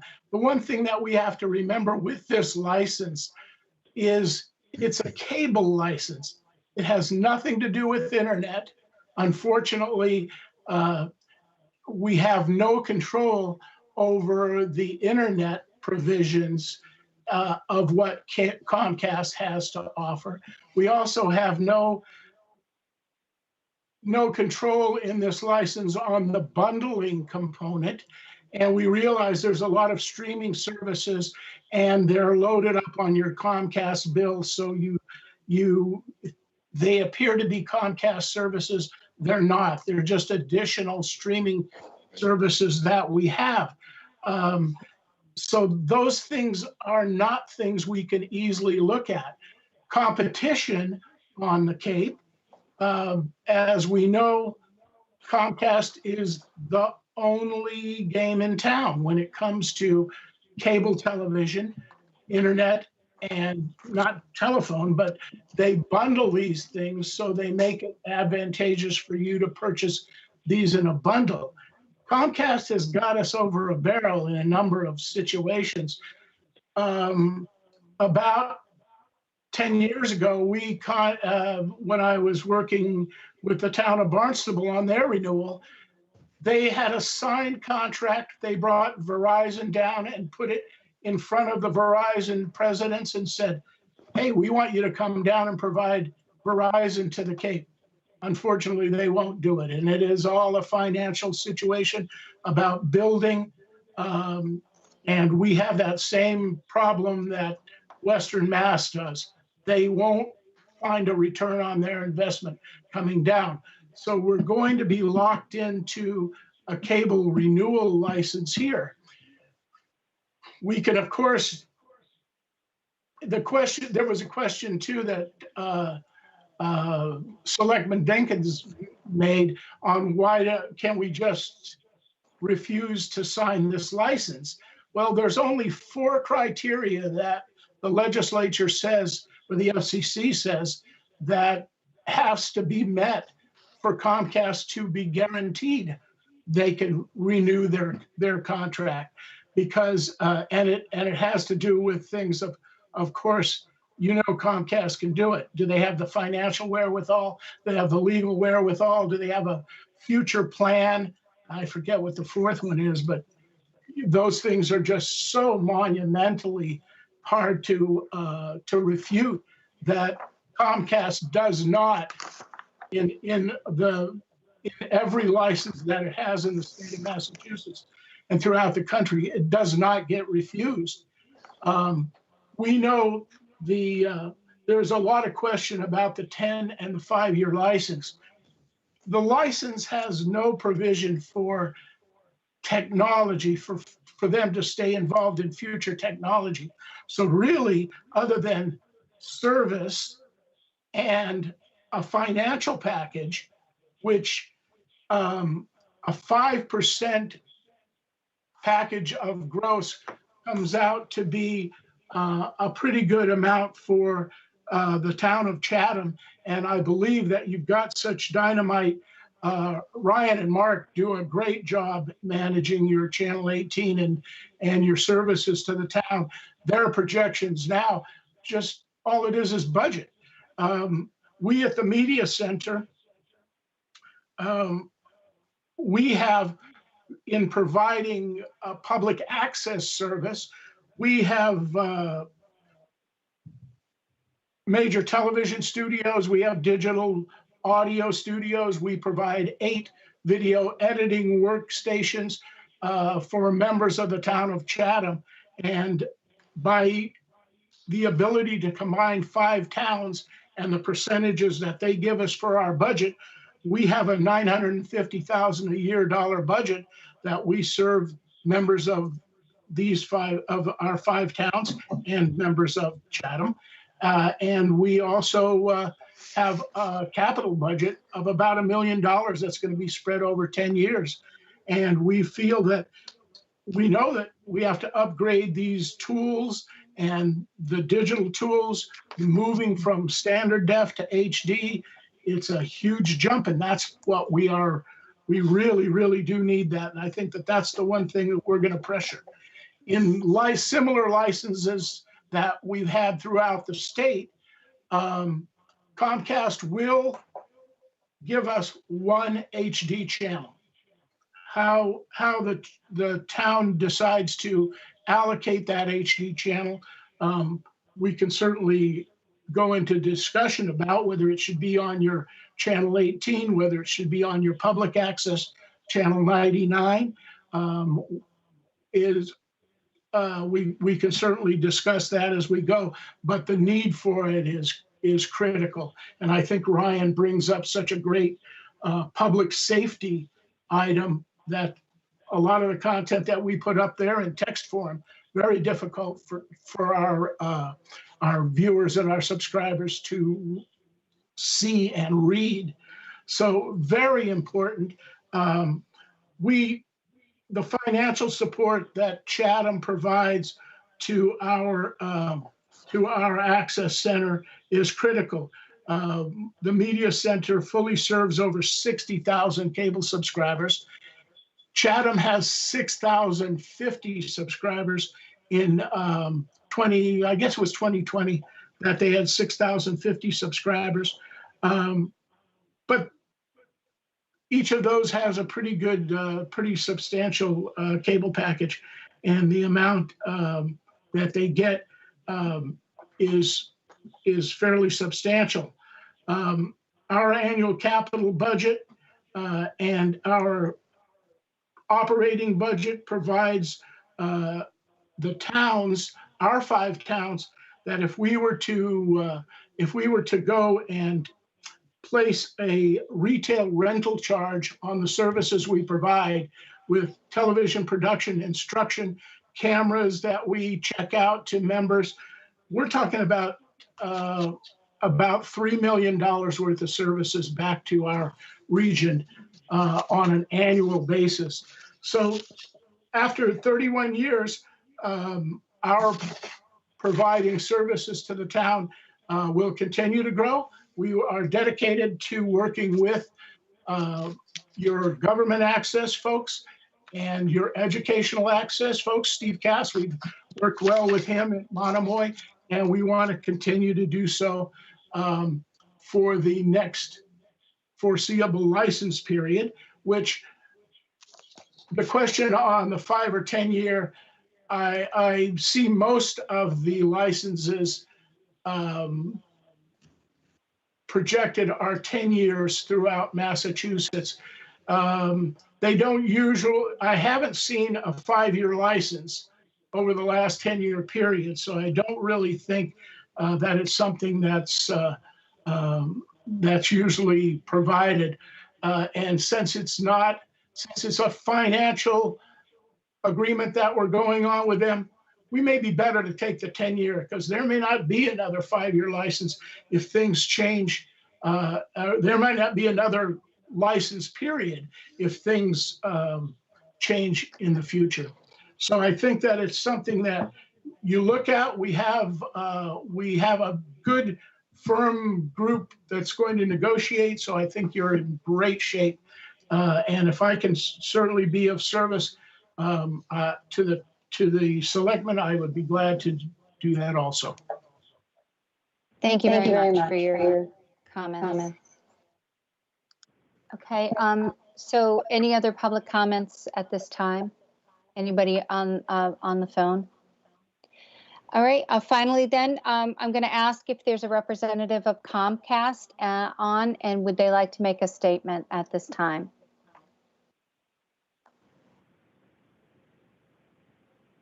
Okay, please note that there wasn't a representative of Comcast on the call. All right, so this is going to conclude. If there isn't any more testimony today at the public hearing, we'll keep this afternoon's hearing open for 14 days in order to receive additional testimony. Interested parties are encouraged to submit written testimony on any renewal-related issue discussed tonight, or indeed regarding any overall cable-related issue. Written testimony or comments may be made by submitting to the Board of Selectmen by Tuesday, February, what is the 14 days? Hold on. 16th. Thank you. February 16th. These comments can be sent to Shauna for the Board of Selectmen at 549 Main Street, Chatham, or emailed to cablehearing@chatham-ma.gov. That's cablehearing@chatham-ma.gov. If you have any questions about this afternoon's hearing or the cable television renewal process, please call please call the town hall. Thank you all for attending this afternoon's public ascertainment hearing. Okay. Shireen? Yes. Shireen? Yes. I just want to note, I think we received an email communication from Xfinity today with a form that they filled out regarding their addressing of complaints. Right, okay. I think that should be entered into the record of this hearing. Okay, let me read the letter and then we'll enter it into the record. Okay, it is, or unless Corey wants to read it, but I'm not sure he has it handy. This was dated January 29th, 2021. It was via UPS to the Board of Selectmen. Dear Chair and members of the board, pursuant to General Law, Chapter 166A, Section 10, Comcast is pleased to provide a copy of its Form 500 for year 2020. The Form 500 contains information on customer video service related issues in your community and how Comcast responded, including the time taken to resolve these complaints. For the Form 500, the Massachusetts Department of Telecommunications and Cable defines a complaint as any written or verbal contact with a cable operator in connection with a subscription in which a person expresses dissatisfaction with an act, omission, product, or service that is, 1, within the operator's control, and 2, requires a corrective measure on the part of the operator. Comcast has also provided a copy of the enclosed Form 500 to the Department of Telecommunications and Cable. Please do not hesitate to contact me at michael_gala@cable.comcast.com should you have any questions. Very truly yours, Michael Gala, Senior Manager of Government Affairs. This will be included in our, it will be included in the hearing minutes, as well as, I believe, Shauna, will this be available online as well on the website, or just included in the minutes? Madam Chair, it would be included as an attachment to the minutes. Thank you very much. Huntley, do you have a comment? Just one final comment. I think what Terry Duenas said earlier, that there may not be another license renewal of this type in the future. And I think I know what he's saying there. And Terry, correct me if I'm wrong. He has to go through me. Just your comments right now, please. Huntley, could you finalize your comments, because we have ended the public hearing. Okay. I just think that probably within 5 years, we might not have cable TV anymore as we know it. I think everything will be going through the internet. And already we've seen Comcast prices change so that they're not as high on the TV side as they are on the internet side. If you go back and look at your bills over the last year, you'll probably see that change, where you might have a little decrease in the cable TV, but your internet price went up. But you're still paying the same amount every month, give or take. And I have a feeling that might be where things are going in the future. Just one final comment. Thank you, Huntley. Appreciate that. Right. Thank you. Okay, thank you, everybody, for participating. We're going to move on to our next agenda item, which is our business agenda. And the first order of business is fiscal year 2022 operating and capital budgets review, and it's on public safety. And so giving that review is our finance director, Alex Halela. Alex? Good evening, Madam Chair. Thank you. Yes, in your packet tonight, I've provided you a memo on the public safety department, which is made up of basically police, fire, emergency management, animal control department, and the smaller items of Cape and Islands EMS and the oil pollution control divisions. So these divisions, this department makes up about 15% of the total operating budget, and for FY 2022 is presented at $6,999,195, or an increase of 2.71% over the current year budget, FY 2021 budget, which equates to about $184,750. The increases are attributed to contractual obligations, some increase in overtime requests for the fire department, and small increases in some operating items. Again, as we've noted, when you've reviewed other budgets, there are no COLAs built into the FY 2022 budget, just contractual obligations for steps and longevity. So moving forward, I know the chiefs are with us tonight too. The police budget's increasing by about just under $100,000, $99,812. Again, mostly for step increases and longevity increases, which also affect the Quinn, their education bills for those officers who are eligible, and the holiday pay rates. Additionally, there's a request of $12,500 for educational incentives for officers who do not get the Quinn stipend, as we're doing away with the Quinn stipend and providing educational incentives for newer employees.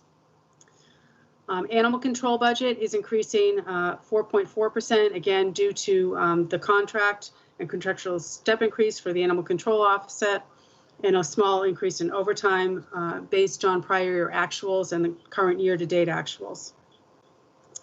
And then the fire department budget, increasing by 2.19% or $82,191. And that's composed of a $30,000 increase for overtime and contractual step and longevity holiday increases similar to the police department.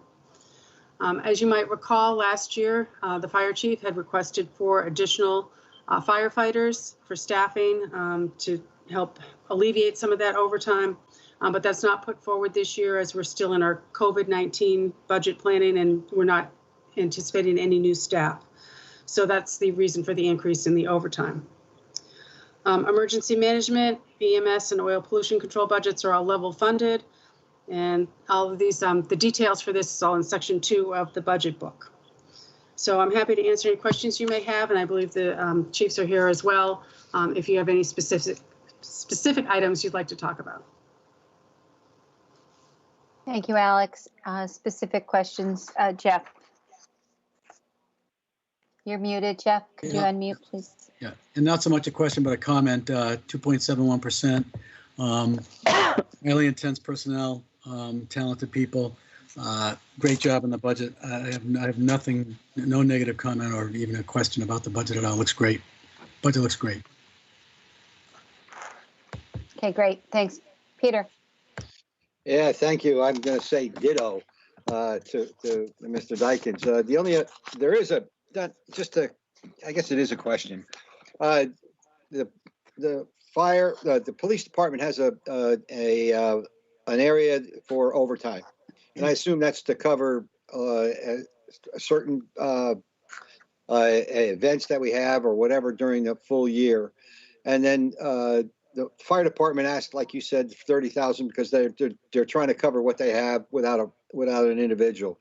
I know you always go through the cost analysis of, hey, you know, I got to pay for overtime, but if I had another person in the long run, it may be more cost effective. And cost effective, it has to do with productivity more than just the dollars. I know where you guys are going. I just was kind of curious as to, I guess, from the fire chief's point of view, does he feel comfortable with that, with the 30,000? Yeah, thank you. This is a Band-Aid. You know, we asked for 4 last year. We haven't hired additional staff since 2005, and we're doing over 500 more runs now. And it's just somebody has to answer the calls and somebody has to cover the station. We've kind of had a different approach than some of the chiefs in the past. We have been looking at maybe going to county dispatch at some point, because that would be like adding an additional person on the floor. And it's a real cost-effective way to do it. Unfortunately, that can't happen for another 2 to 3 years. So what we've done is add staff in the summertime to keep up with the call volume. You know, we added, I think, 50,000 last year, and that was so we could do partially part of the summer. But it's not ideal. We asked for the other 30,000 this year so we can cover all of the summer with that additional person.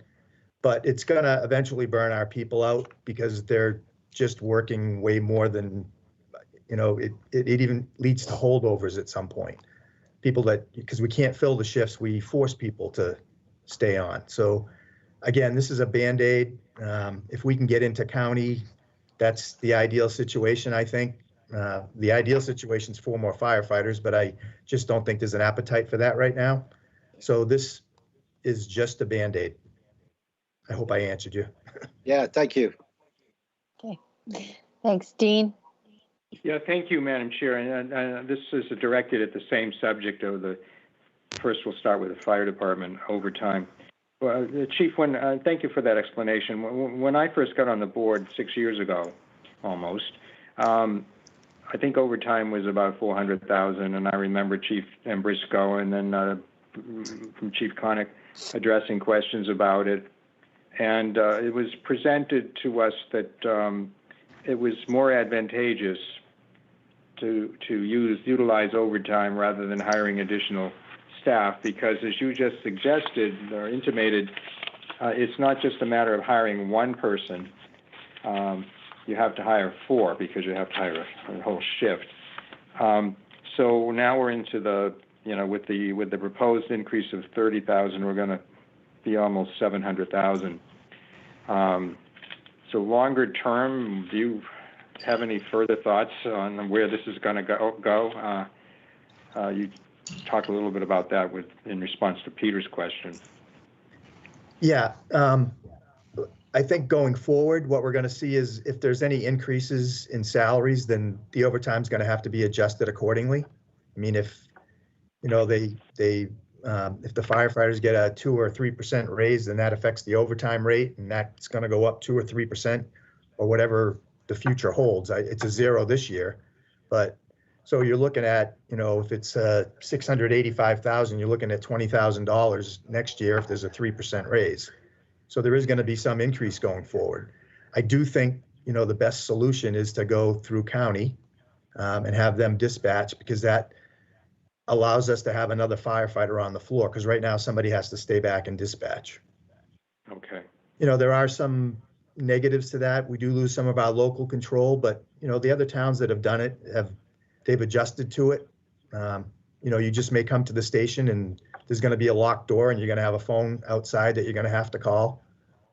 We've always preferred to have somebody there to answer the door all the time, but it's, those are the choices that we have. It's either county dispatch, and sometimes the door is locked, and I don't know how much that would be, or we put 4 more people on. Okay. Even if we gradually did that. Yeah. Thank you, Chief. Alex, I had a question about the police overtime.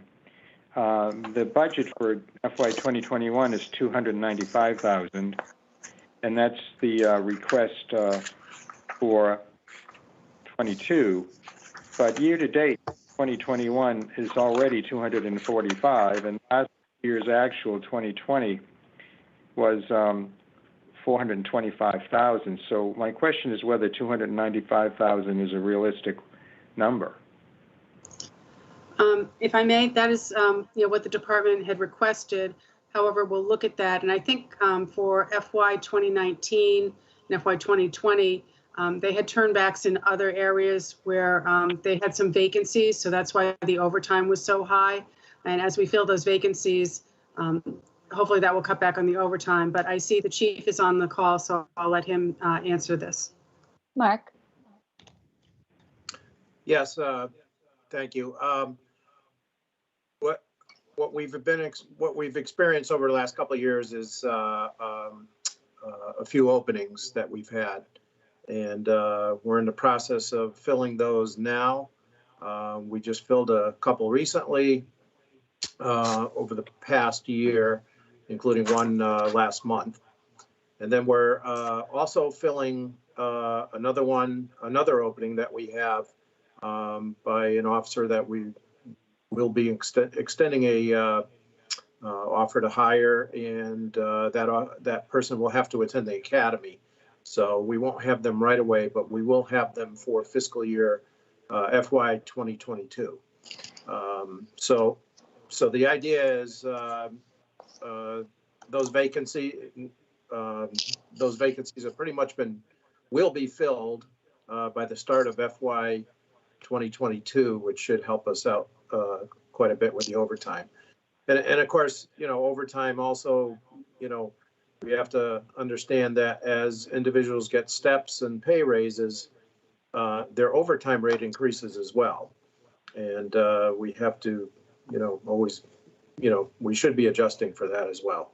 But just this is more of as a place marker for the 295,000, probably, whether it's going to shake out, that's going to be, a good number or not. I don't know, but I think we should be able to get a better number than the 400,000 that we've shown over the past year. Thank you, Chief. Alex, one last question on emergency management. The regular wages, the budget is 39,000. Is that KZ? That's correct. That's for the part-time emergency management, KZ. Yep. Well, I would just say that's a bargain for the town because of the excellent work that's done in that area.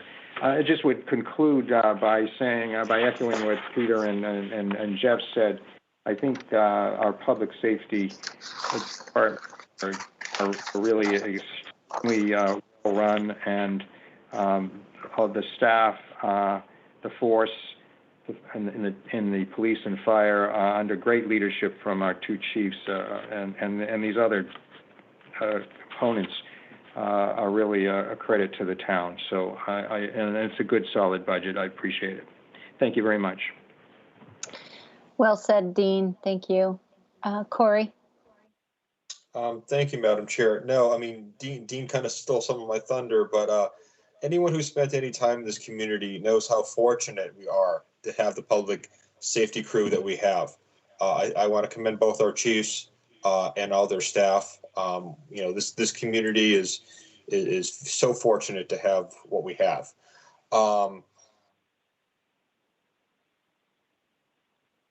Oh, no. Corey froze. I'm sorry. Are you back, Corey? He's back. Am I back? Yeah. I'm back. Okay, back. I'll try to make this up before I lose me again. So with fire and rescue, you know, I'm not as optimistic about the county operations potential down the future, and that potential change in our operations, but that's something we can discuss as the years progress. And I also reckon. Uh-oh. Oh, no. Okay. Corey, just finish your last sentence. I'm not opposed to considering more crew. Okay. You are, yeah, okay. Thank you. I think we got that, right? All right, great. No, I'm not going to reiterate everything, but I think that this is, you know, represents as Jeff said, a really good budget here. So we'll move on from there. Thank you, everyone. Thank you, Alex. Thank you, Chiefs. Thank you, Madam Chair. Okay. Thank you. Thank you, Madam Chair. All right, you take care, everyone. Thank you for your work. Our second business agenda item is housing initiatives, and this is the review of the Middle Road properties and other town parcels.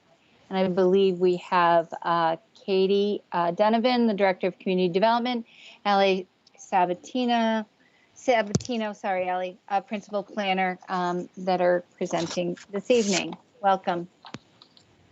Madam Chairman? Yes, no? It's Jill. Just before you move on, so next week for the budget review, we have natural resources and all the divisions. And then after that, are there any other budgets you would like for us to bring in, or the department heads to bring in? Any other budgets, guys? No. Not at this time. So we're going to hear. Are we going to have the education presentations from the two districts? Oh yeah. Yeah, we typically do that, and Okay. but that's not part technically of the transmittal that the board needs to do by March 1st, since we have those as separate articles. So Sure. yeah, so if there's any other budgets that you can think of anytime, just send me a note and then we can get them scheduled. Thanks. Great. Thank you. Thank you. Thank you, Jill. Okay. So we'll move on now. All right. Making the presentation, I believe, is either Allie or Katie. Sure. Thank you, Madam Chair. This is Katie. I believe Katie. Allie's on with me as well, and she's going to share her screen. So we are here tonight to discuss the potential for exploring some town-owned parcels for affordable and attainable housing. And if you'll recall, back on September 29th, there were discussions had about the Middle Road parcel, as well as some requests for staff to look at some potential, some of the town-owned properties that were presented during the town-owned property inventory. And so we're going to start tonight. Allie's going to start with Middle Road, and then I'll touch briefly on those other parcels that we're bringing forth for consideration in the future. So with that, I'll turn it over to Allie. Allie. Thank you so much. Thank you for having me here tonight. As Katie said, I'm going to start off with the Middle Road property. It's town-owned.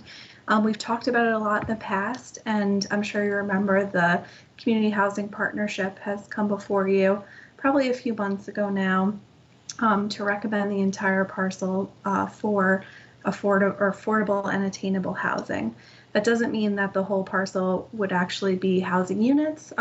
They were just hoping to have the entire parcel dedicated for housing. So I just wanted to reiterate that. The board had asked when we're before you at that time for staff to review certain development locations on that town-owned Middle Road site. So we are back before you tonight talking about some specific locations that could be potential for development. So I'll just start off with the entire Middle Road parcel. Just to give you some context to where it is, it's this whole thing up here, and I have an arrow to it. The transfer station is actually down, if you can see my hand, down in this location here. So the zoning in this parcel is M for municipal zoning. It's approximately, the total parcel is 19 acres. There are wetlands on the site, and I'll get into that more as we go through the potential development options. The approximate number of bedrooms under current Board of Health regulations for the entire 19 acres. For an on-site septic system, it's approximately 70 bedrooms, but this is a very rough number because I don't know the specific amount of acreage for the wetlands, and that has to be counted in the overall calculation for number of bedrooms. So 70 bedrooms is a rough estimate. Obviously, it's not in the Historic Commission. There's no homes located on site. It's not in sewer currently. It is in Zone 2, which is a state regulation. It's a water resource area. So if we went through and developed the site through a 40B, we technically could not waive that regulation. And that has to do with the number of bedrooms per acreage. So I just wanted to point that out. It is not in the flood zone or inland conservancy area, but it would definitely require conservation review because there are wetlands on the site. It's obviously not in the HBDC and the Historic Business District. And this just kind of gives you an idea of the different contours. There's, a big dip here. This is a wetland. Up here is a wetland. And this is the entire parcel that we're looking at. So site background, I just wanted to give a little history, and I know the board is pretty familiar with this. I've gone through it before. And I believe that you guys have also gone through it when you were thinking about putting the COA in this location. So I won't go through that again. And so now I'm going to jump to the specific potential development. Okay, can everyone see this new slide? Yes. Okay, thank you. All right, so again, this just gives in context where we're looking. So it's this big parcel up here, all in green. And I did put the two different options that we're potentially considering for development. Option 1 up here and option 2 down here. I'll go through these in much more detail as we go forward. But again, I just wanted to give context. So the transfer station is down here. There's habitat homes that already exist here. And in this kind of lighter green, this is the municipal conservation area. So you can see it does back up to this. And Goose Pond is up here as well. And this is Chatham Conservation Land. So option 1. This might look familiar to some of you who's been on the board for a while and on the planning board. This is a lot of these both of these developments are basically roughly the same as went forward in 2000, I believe 7. Because of the topography on the site and the wetlands, there's not a lot of wiggle room for where you could potentially develop. So let me just kind of go through. This section in the red here is the area for possible development. So that's where the homes could actually go. But the entire site, which is this red line here, this is the black line here. That's the possible subdivision area, and that's about 9.5 acres. And this yellow line here is a 100-foot wetland buffer. So this is the wetlands, and you'll be able to see it on this next slide a little bit better. And you can see the topography here is very steep, so we wanted to kind of stay away from that. Option 2. So this is another option potentially going forward. I believe the COA was located potentially in this corner over here. just to give you some context to where we are. So again, these are the wetland locations in yellow here with the 100-foot buffer. And then we also have in red the potential development location. Here, it's approximately 5.2 acres. And then the entire possible subdivision would be about 9 acres. I did just want to highlight too on this, and it might be a little bit difficult to see, but these are locations of existing homes, one up here and then over here. So I just wanted to kind of point out that we could have, you know, a buffer around this location. So just measured it out quickly. It's about 60 feet to the property line from the proposed development area. And then this one's about 70 feet. So obviously we want to be cognizant of the neighbors that are already existing there. So to give them a little bit of room. And again, this just shows more of the topography in the wetlands. Again, you can see it here. And then again, this is just an overall view of the site. Different options, option 1, option 2, with kind of this area with the wetlands kind of not being disturbed and being preserved. And so with that, that's the Middle Road, a town-owned property. I'd be happy to take questions, or we could continue on, and Katie's going to talk about the other town-owned parcels. I think it's best we take questions on this and come to some sort of understanding about it. Sure. I see Dean's hands up. Dean? Yeah, just one question to Ally. Option 1 and option 2, you could do both, right? You're not limited to one or the other. We are not limited to one or the other. The last time we were here, the board wanted to see some potential options that we could consider. And so there is absolutely no limitation on you. You could dedicate the entire, 19-acre parcel for housing, and you could, have a section that could be for recreation with trails and things like that. That could maybe, as an example, abut this conservation land. That might be nice, but we could definitely do, it's really, this is just as examples. Madam Chair, are you entertaining a discussion of these properties as we do each one, or are you going to defer discussion generally till the end? I would suggest we do the former, because I'm prepared to offer a comment about what I think of this at this time. But okay, go ahead. Yes. well, I had sort of expressed some caution about declaring all of this site for affordable housing when we first discussed it, but having seen the presentation, I would support the recommendation of the housing partnership to declare it that way. Having said that, I kind of agree with the sentiment expressed by Mr. Levitt and Mr. Myers at the beginning of the meeting that we shouldn't limit our initial focus, and this applies to all the parcels we're going to discuss tonight, to just those properties that are currently owned by the town. We have some funds in the Affordable Housing Trust. We hope to get some more from the Community Preservation Act funds this year, and we're going to be filing some legislation that we may be able to tap into the community preservation funds for attainable housing going forward. And so we may want to focus our initial, hopefully bold efforts on some other parcels in the village centers of the town, while at the same time perhaps using property like Middle Road for rental housing, workforce housing, that sort of thing for a younger demographic. But those are my comments. Thank you, Madam Chair. Thank you, Ellen. Thank you, Dean. Thank you, Dean. Peter? Thank you, Madam Chair. Excuse me. We're discussing what properties we own, but I would agree with Dean that there are other properties that potentially that are available to us, and that's a potential.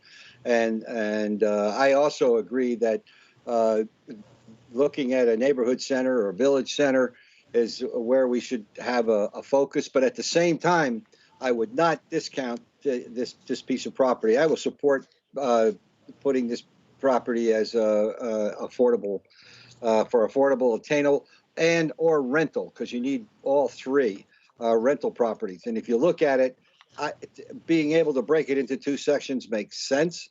How we approach that, I don't know, but I'm going to make a comment after I'm finished with this part. You could build it in sections or not. We're 8.2 acres of buildable area within a 19-acre property. That means there's lots of open space around it, and it's a good opportunity, I think, to be used for affordable, attainable, or rental housing. Now, having said that,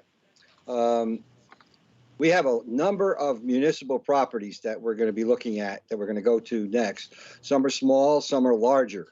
A comment was made about criteria. That's right at the top of my list.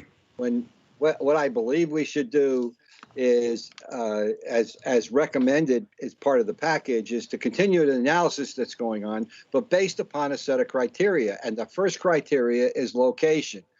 The location, the size of the property, excuse me, and the appropriateness to the community around it. So I think that has to be done, and I think our community development is well, I'm prejudiced. I think they're excellent, and they have a good way of looking at this, and I think they should do that internally before we go out to the public at large, and they should also probably do it with the with our housing committee. The other thing I would add is we have a number of properties up there, and I'm going to bring one in that may cause a little bit of problem, but I think internally we might want to look at stepping stone, not to go to the school system to get it, and not to just make it municipal area. It's a piece of property that everybody knows about now. It's potentially separable. I don't know what's going to happen in the future. I think we should. It would be nice if it makes sense for the town to control that.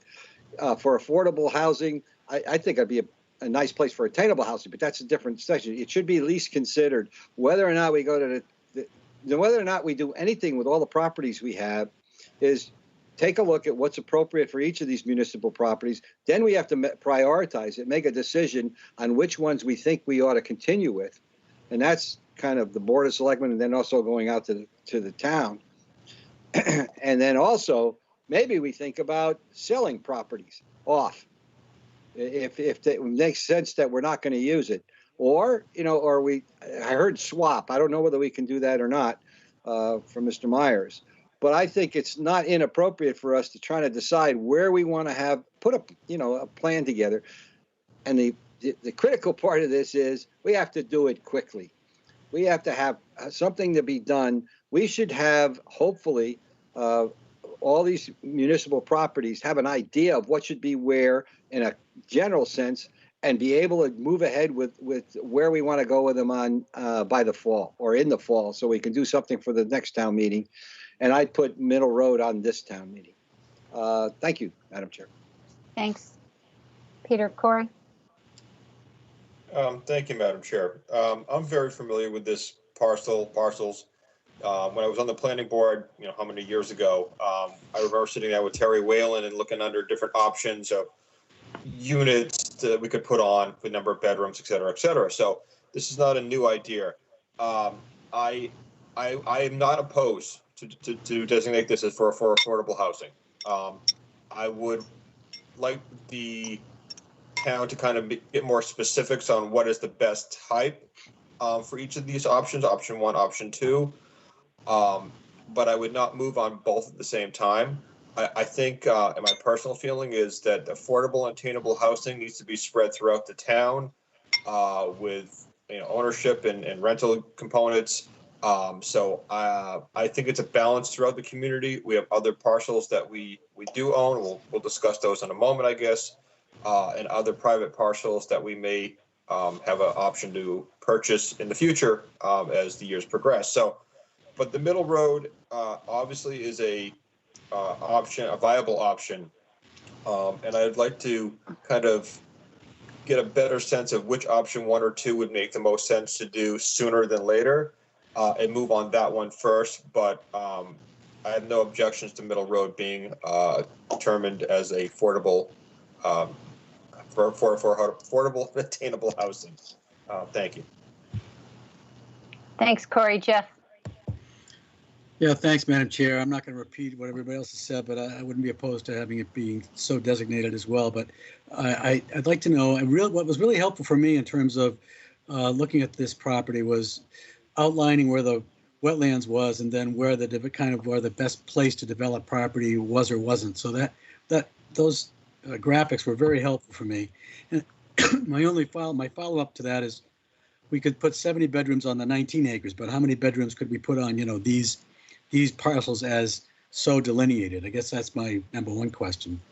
My number two question is, I do go back to Rick Levitt's comments, and we as a board do need to develop some criteria here. And maybe the community housing partnership, isn't aware of some other things we've got cooking, and I know they really want to have this designated as affordable and attainable, but I think we are going to have more properties than not, if you will, believe it or not, at our behest if things fall right.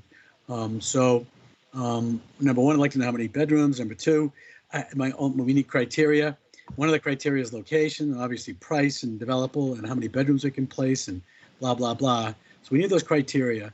And I like this site. I go back to it being just a little remote. That's all. I like this one out in the woods a little bit. You could have walking trails. I like that, but again, a little remote.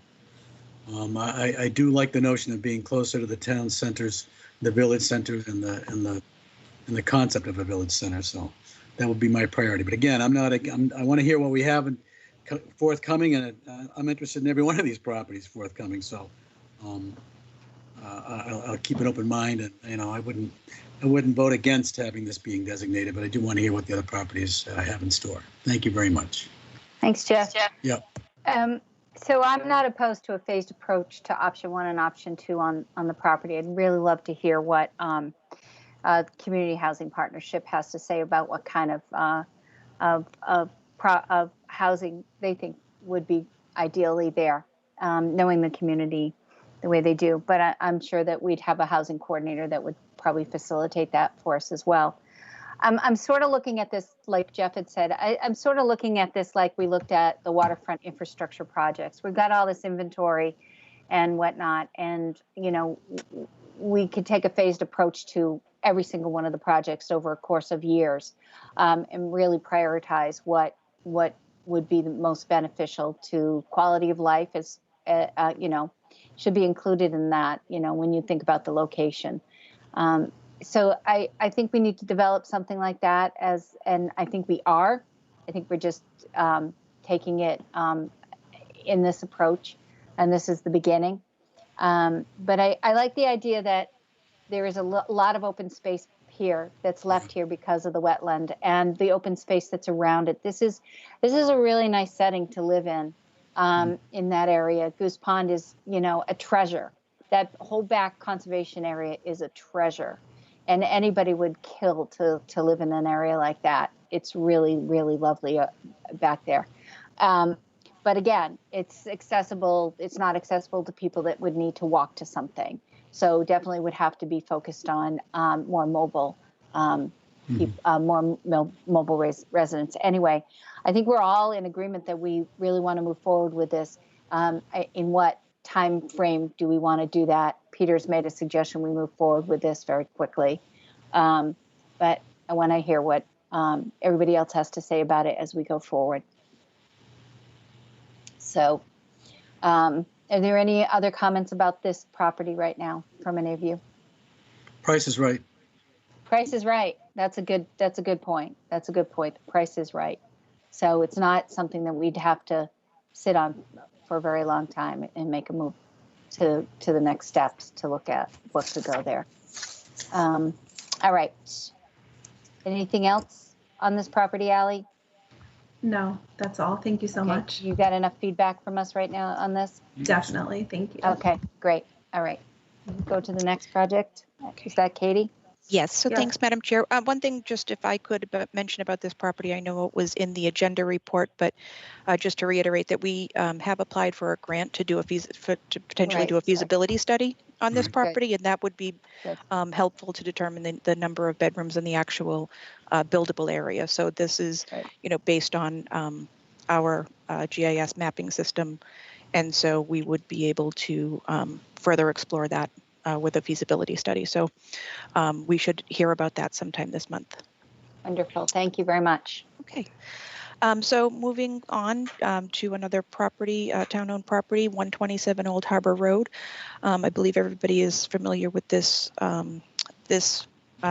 building. This property was bequeathed to the town by Marion Nickerson Ellis, and it was in 1971 for the purposes of a playground. And over the years, there's been some various municipal uses in the building itself, but the building has been vacant for a number of years now. So we have touched on this property briefly in the past, and then with some conversation with town council, I believe there was an opinion also in your packet that the restrictions on the property have expired. Though we would not be looking to remove the playground, that portion of it, we would just be looking to do something with hopefully with the existing structure, potentially being reutilized for some sort of residential dwelling, whether it be a single family or two family.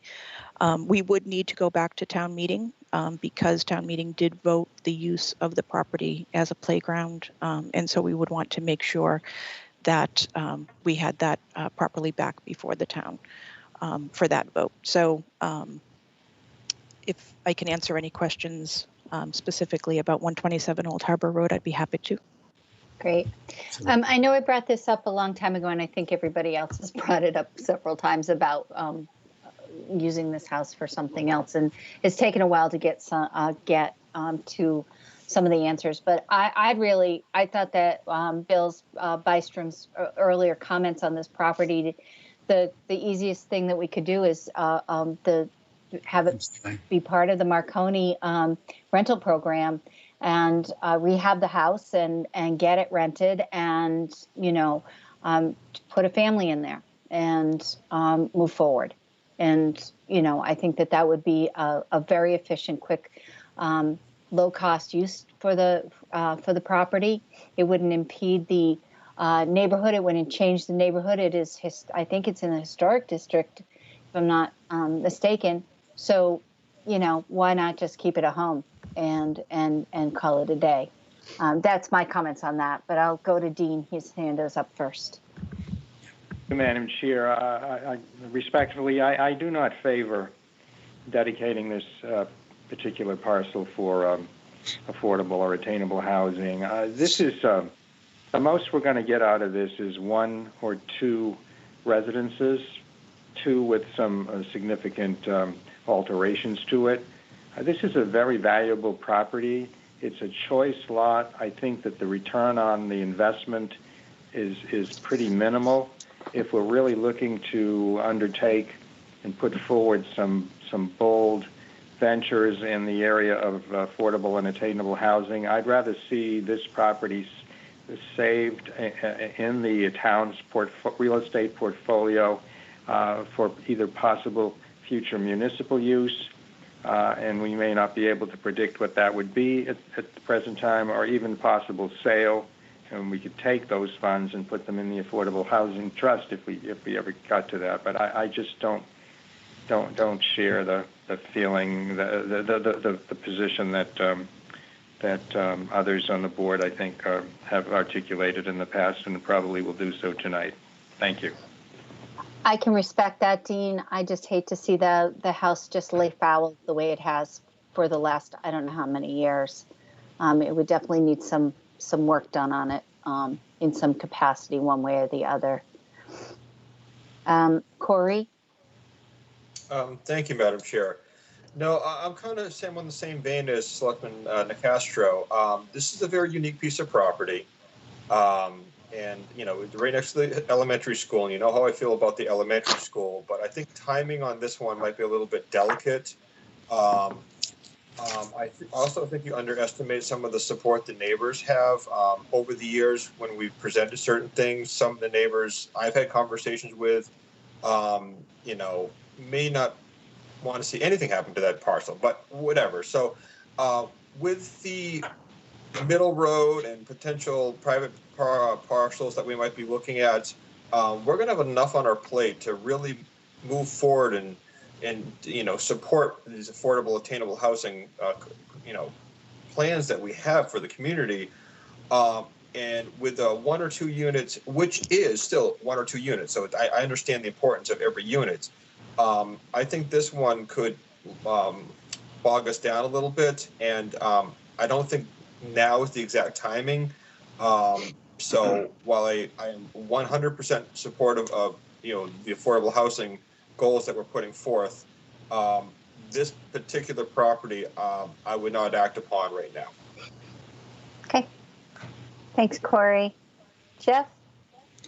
Yeah, thanks, Madam Chair. You know, where I land on this one is we've done nothing with it for years. So if we're not going to give it, you know, use the MCI vehicle, then what are we going to do with it? Do nothing for another 10 years, 20 years. So I'm of the opinion that I would ask staff to come back and say, you know, what would it need to be made into a single family and or a duplex, just to see what it would cost. And so we could actually use this piece of property or sell it, do something with it. But to have it sit there for all these years, just not being used, it's like storage. I mean, it's really not part of our fiduciary deal here. So I think we should do something with it. I'm glad you brought it forward. And I would ask the staff kind of to take a little deeper look just to see what it would cost, because just to do nothing with it forever is just, it's not working for me anymore. We've had this conversation 2 or 3 times or 4 times, and every time it's been because of the will. And now that we've got a kind of clean bill of health with the trust or the will or whatever, and we could move forward with it, I think we got to do something with it. And I wouldn't be, you know, I would be open to a suggestion of doing something for affordable housing there. I would.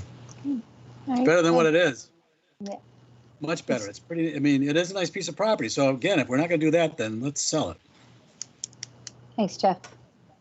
Peter? Yeah, thank you, Madam Chair. I agree with Jeff. My comment was going to be exactly what he said. Let's get at least a rough order of magnitude of how much it's going to cost to get this thing up. You might be able to squeeze 3. It's got a barn there too, but I don't know whether legally you could do that. And if not, I mean, it's a beautiful location, and land is worth a lot in Chatham, and that doesn't necessarily mean we have to do it right now. But I think that some of the properties we have, it might make sense to think about selling, unless there's something that I'm missing as far as municipal properties. But anyway, those are my thoughts. Thanks. All right. Well, looking at the cost isn't going to hurt us. You know, if it would give us more information to better rationale whether my idea, your idea, Jeff Peters, goes that way, or whether what Dean had suggested and Corey would be more feasible. So maybe we get that going forward if possible. Thank you, Madam Chair. So just to be clear, I think you'd be looking for the cost to rehabilitate the house into either a single or perhaps a 2-family dwelling, and what the costs would be for that type of rehabilitation? Yes. Okay, sure. Okay. Okay, moving on to 847 Orleans Road, the home of the Marconi Museum, the former hotel building, and there's 4 residential structures currently on the property. So again, you know, admittedly, we don't have the detail that we had for Middle Road because we are looking for direction at this point in time. Just knowing that the property had been considered in the past for a potential COA site, we do know that the property does have some further potential development availability. And so we do know also that there is, I think it is a National Register property, but I think that the that does not cover, if I'm not mistaken, the entire property. So there is some area that could be developed here. So again, you know, something to look at for the future. I think that there is potential there is definitely potential here. So just looking for direction from the board as to whether or not that's something that they would like us to look further into and pursue. Thanks. For me, this is somewhat of a lower priority. I think it may be costly to put something in here because of the historic designation. I also see that there could be possible educational expansion to the property. There might be an option to be able to do something like that down the road, and keeping it into a campus. But I'm open to housing on the property. I just don't think it's my biggest priority right now. Peter? Thank you, Madam Chair. Yeah, I agree. One thing we can, there's a couple parts of the property. There's the homes and where the Marconi Museum is down towards Route 28. And then there was the option to put the COA up on the other, up along the, is that the western? Anyway, along Old Comers Road near the top of the hill.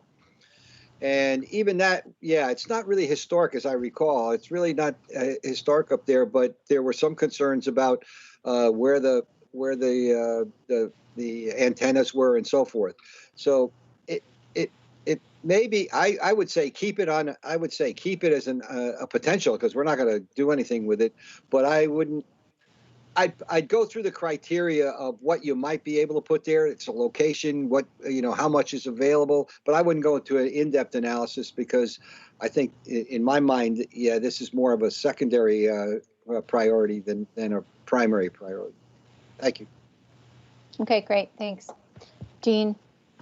Yeah, thank you. I was having trouble raising my hand here. Yeah,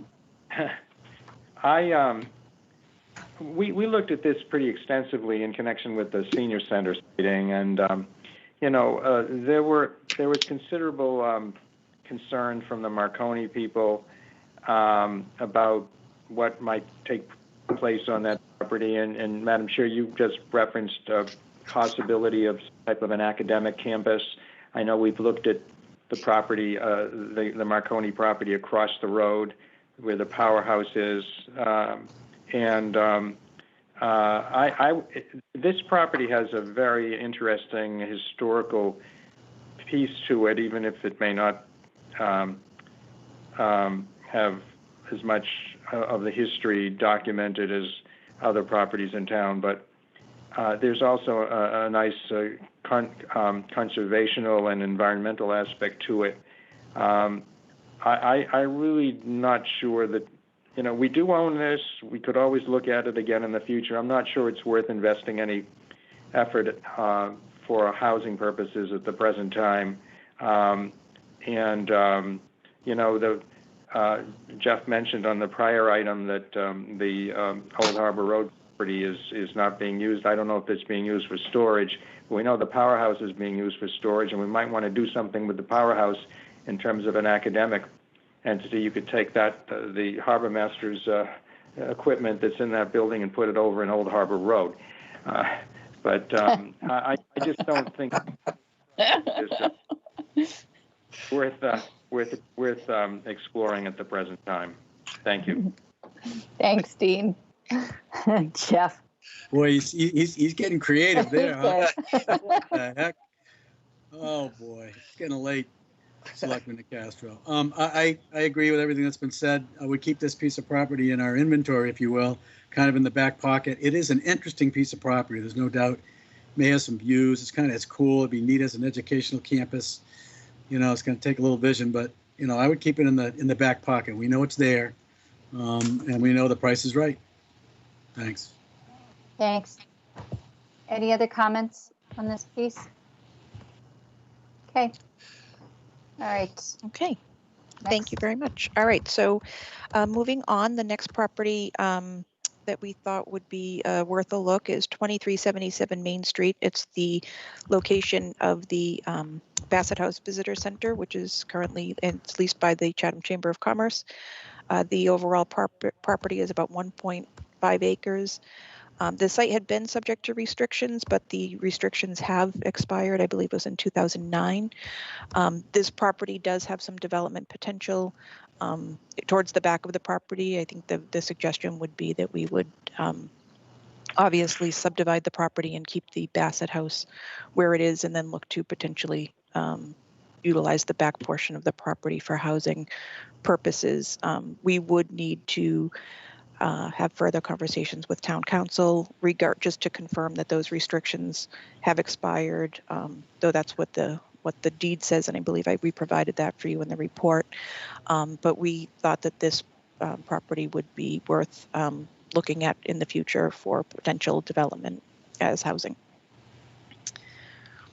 Okay, well, I feel it has potential. I think that we should definitely be looking at it for the future.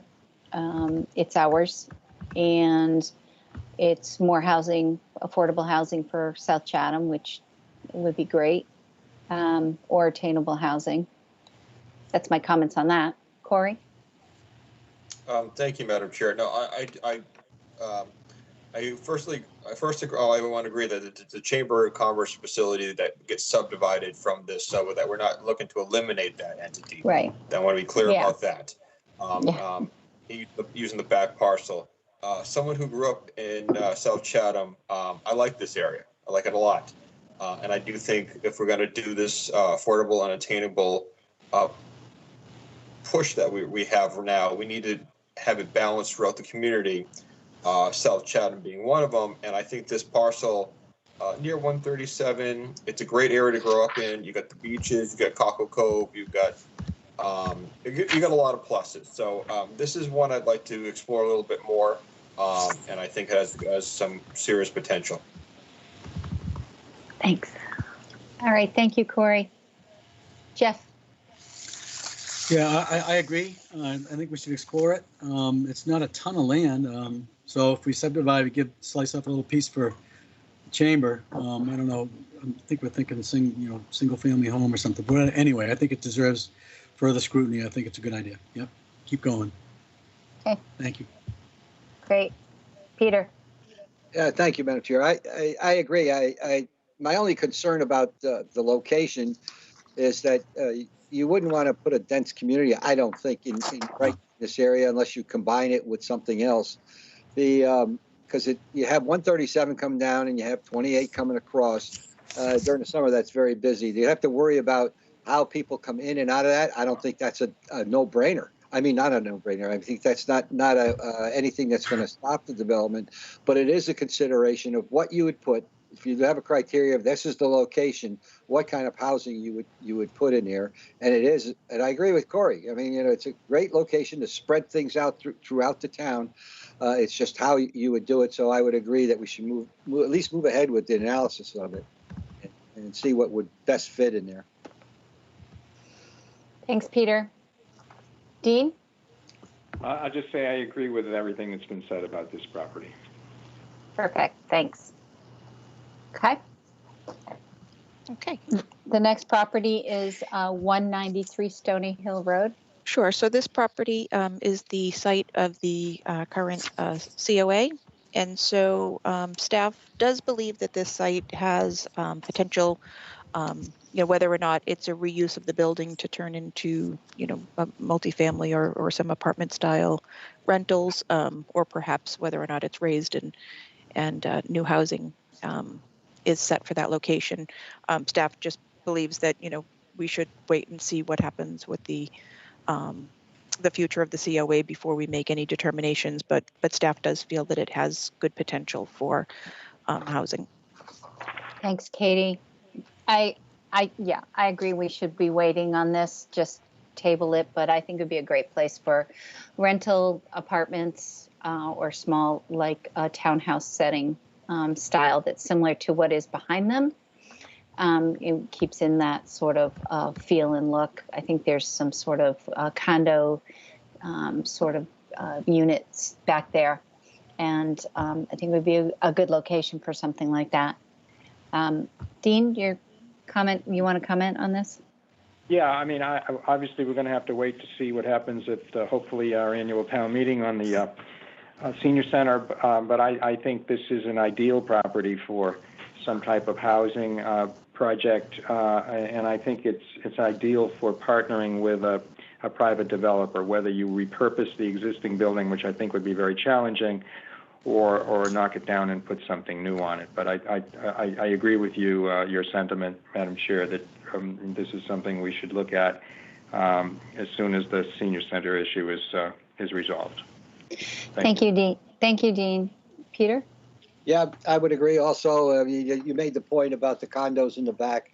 It fits within where the location is, you know, it would fit within that same criteria. It makes sense. And I was leaning initially thinking that, you know, maybe this is a property you sell. But given where it is and the need for, let's say, like condos or apartments, I think that would I think it would be better to use it for something like that. If and when it becomes available. Thanks. Thank you. Jeffrey?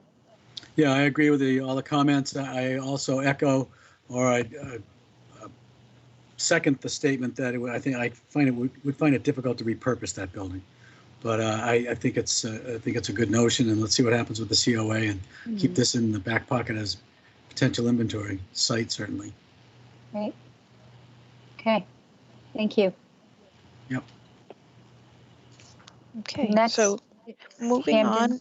Yes, so we had been, staff had been requested, I believe at the September 29th meeting, to look at this property at 0 Hampton Place. It's at the corner of Orleans Road. And so we did do some further exploration into the site, and we found that the property was taken for watershed and conservation purposes in 1978. We had attached the order of taking to the agenda report. So staff is not recommending pursuing housing on this site at this point in time. So, but because we had been asked to look at it, we wanted to make sure we provided that report back.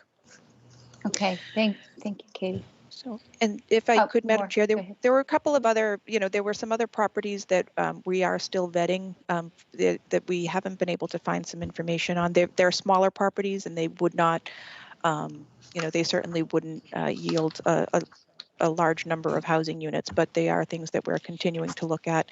And as we get more information, if we feel that they are viable in any way, we'll certainly bring those back to the board. Okay. All right. Thank you very much. Any final comments from the board on what we've reviewed tonight? Yeah. Here, it's Dean. Do we want any votes tonight? I'm looking at the recommendation in the memo. Let me look. Sorry.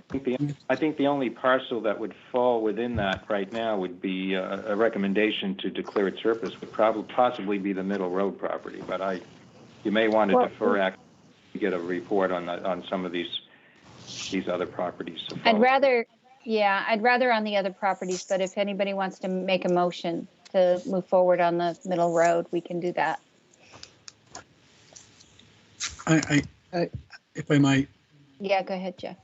Yeah, I think, the community partnership, the housing partnership really is looking for some leadership on this, and they want us to so designate. I want them to understand, I'm looking at Mr. Bystrom here, I want them to understand that we're very interested in that piece of property, and, we think it holds incredible promise. We likely have many irons in the fire, and that may likely be one of them. And so we'll do our thing. So fret not, please. I know everybody's fretting out there. Fret not. Trust. Okay. Peter. Yeah, Madam Chair. I said before, I think we ought to move forward with it for town meeting. I agree with that. I don't mind us spending a little time looking at it some more, but I would support taking this to town meeting right now. Okay. All right. Katie? Thank you, Madam Chair. So I just wanted to mention that we will be back before you, and I believe with a trust meeting as well in the coming weeks, I believe on February 16th. So if the board was not wanting to look at this tonight, we could certainly revisit it at that meeting. And so I just wanted to throw that option out for consideration as well. Does the board want to wait to make any recommendations on this then, rather than now? Yeah? Sure. Okay. I'll wait. All right. Okay. Thank you, Katie. Okay. Thank you. All right. Thank you very much. It was very good. Okay. Sorry, guys. I'm getting a little there. Okay. So our next order of business is committee appointments. And first off, in consideration of our interview process last 2 weeks ago, I think it was, or maybe even last week, we've realized that we had some substantial interest in the Board of Health. And it was suggested that we consider expanding the Board of Health membership by one alternate because we have two very good candidates that came forward. And so right now, we are looking at, we are allowed to expand the membership. So I'm just looking for a discussion or a motion on this. Dean, Jeff, and then Jeff. Madam Chair, thank you for the reasons you articulated, and which is in the memo that Shauna prepared for us.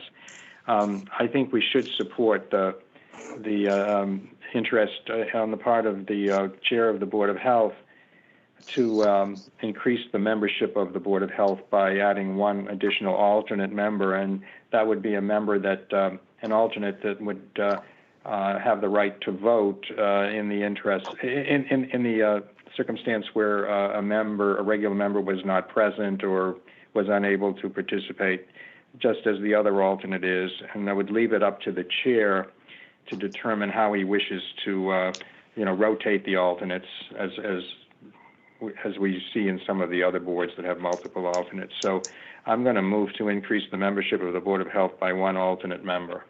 Second. Okay. All right, I heard a second. I see Jeff's hand is up. Jeff, No. comment? No Motion- comment? Motion and second, yeah. Okay, all right. Any further discussion? Take a roll. Corey? Aye. Peter? Aye. Dean? Aye. Jeff? Aye. And chair says aye. Okay, we've increased the membership.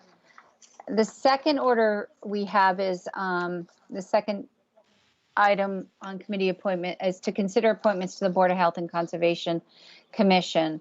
So just want to review the Board of Health. We now have one vacancy for unfulfilled term to June 30th, 2021, and one vacancy for an alternate membership, a new alternate membership to June 30th, 2021. We had two interviewees, Carol Boyce and Richard Edwards. They both interviewed on January 27th, 2021. Do I have a motion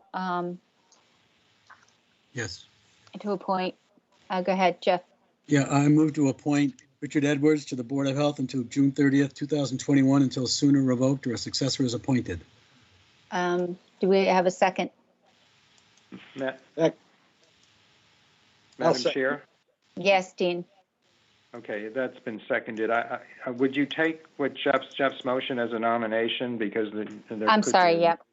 There could be a nomination. Yep. Nomination, thank you. You okay with that, Jeff? I sure am. Okay. Are there any other nominations? Yes. Go ahead, Corey. Thank you, Madam Chair. I'd like to move to appoint Carol Boyce to the Board of Health until June 30th, 2021, unless sooner revoked or a successor is appointed. Okay, so you mean to nominate her, correct? Yes, nominator. Okay. Nominator, sorry. All right, so we have two, go Second ahead. that. And you'll second that. Thanks, Dean. Sorry, All right, that's all right. So now we can take a roll vote for each one to see who wants who, correct? So this is the full position, the regular For the full, position. yes, Yeah. it is. It is for the full. Sorry for the Yes. confusion. I'm fading very quickly tonight.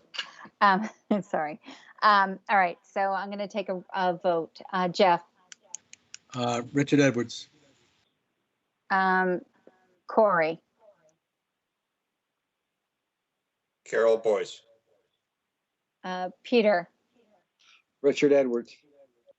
Dean, Carol Boyce. and the chair says Carol Boyce. Okay, so so do we have to vote now to appoint her? Is that how we do it, Dean, or is she appointed? Yeah. She's appointed, right? Or Yeah. we don't need to take another vote, China? No. Got three votes.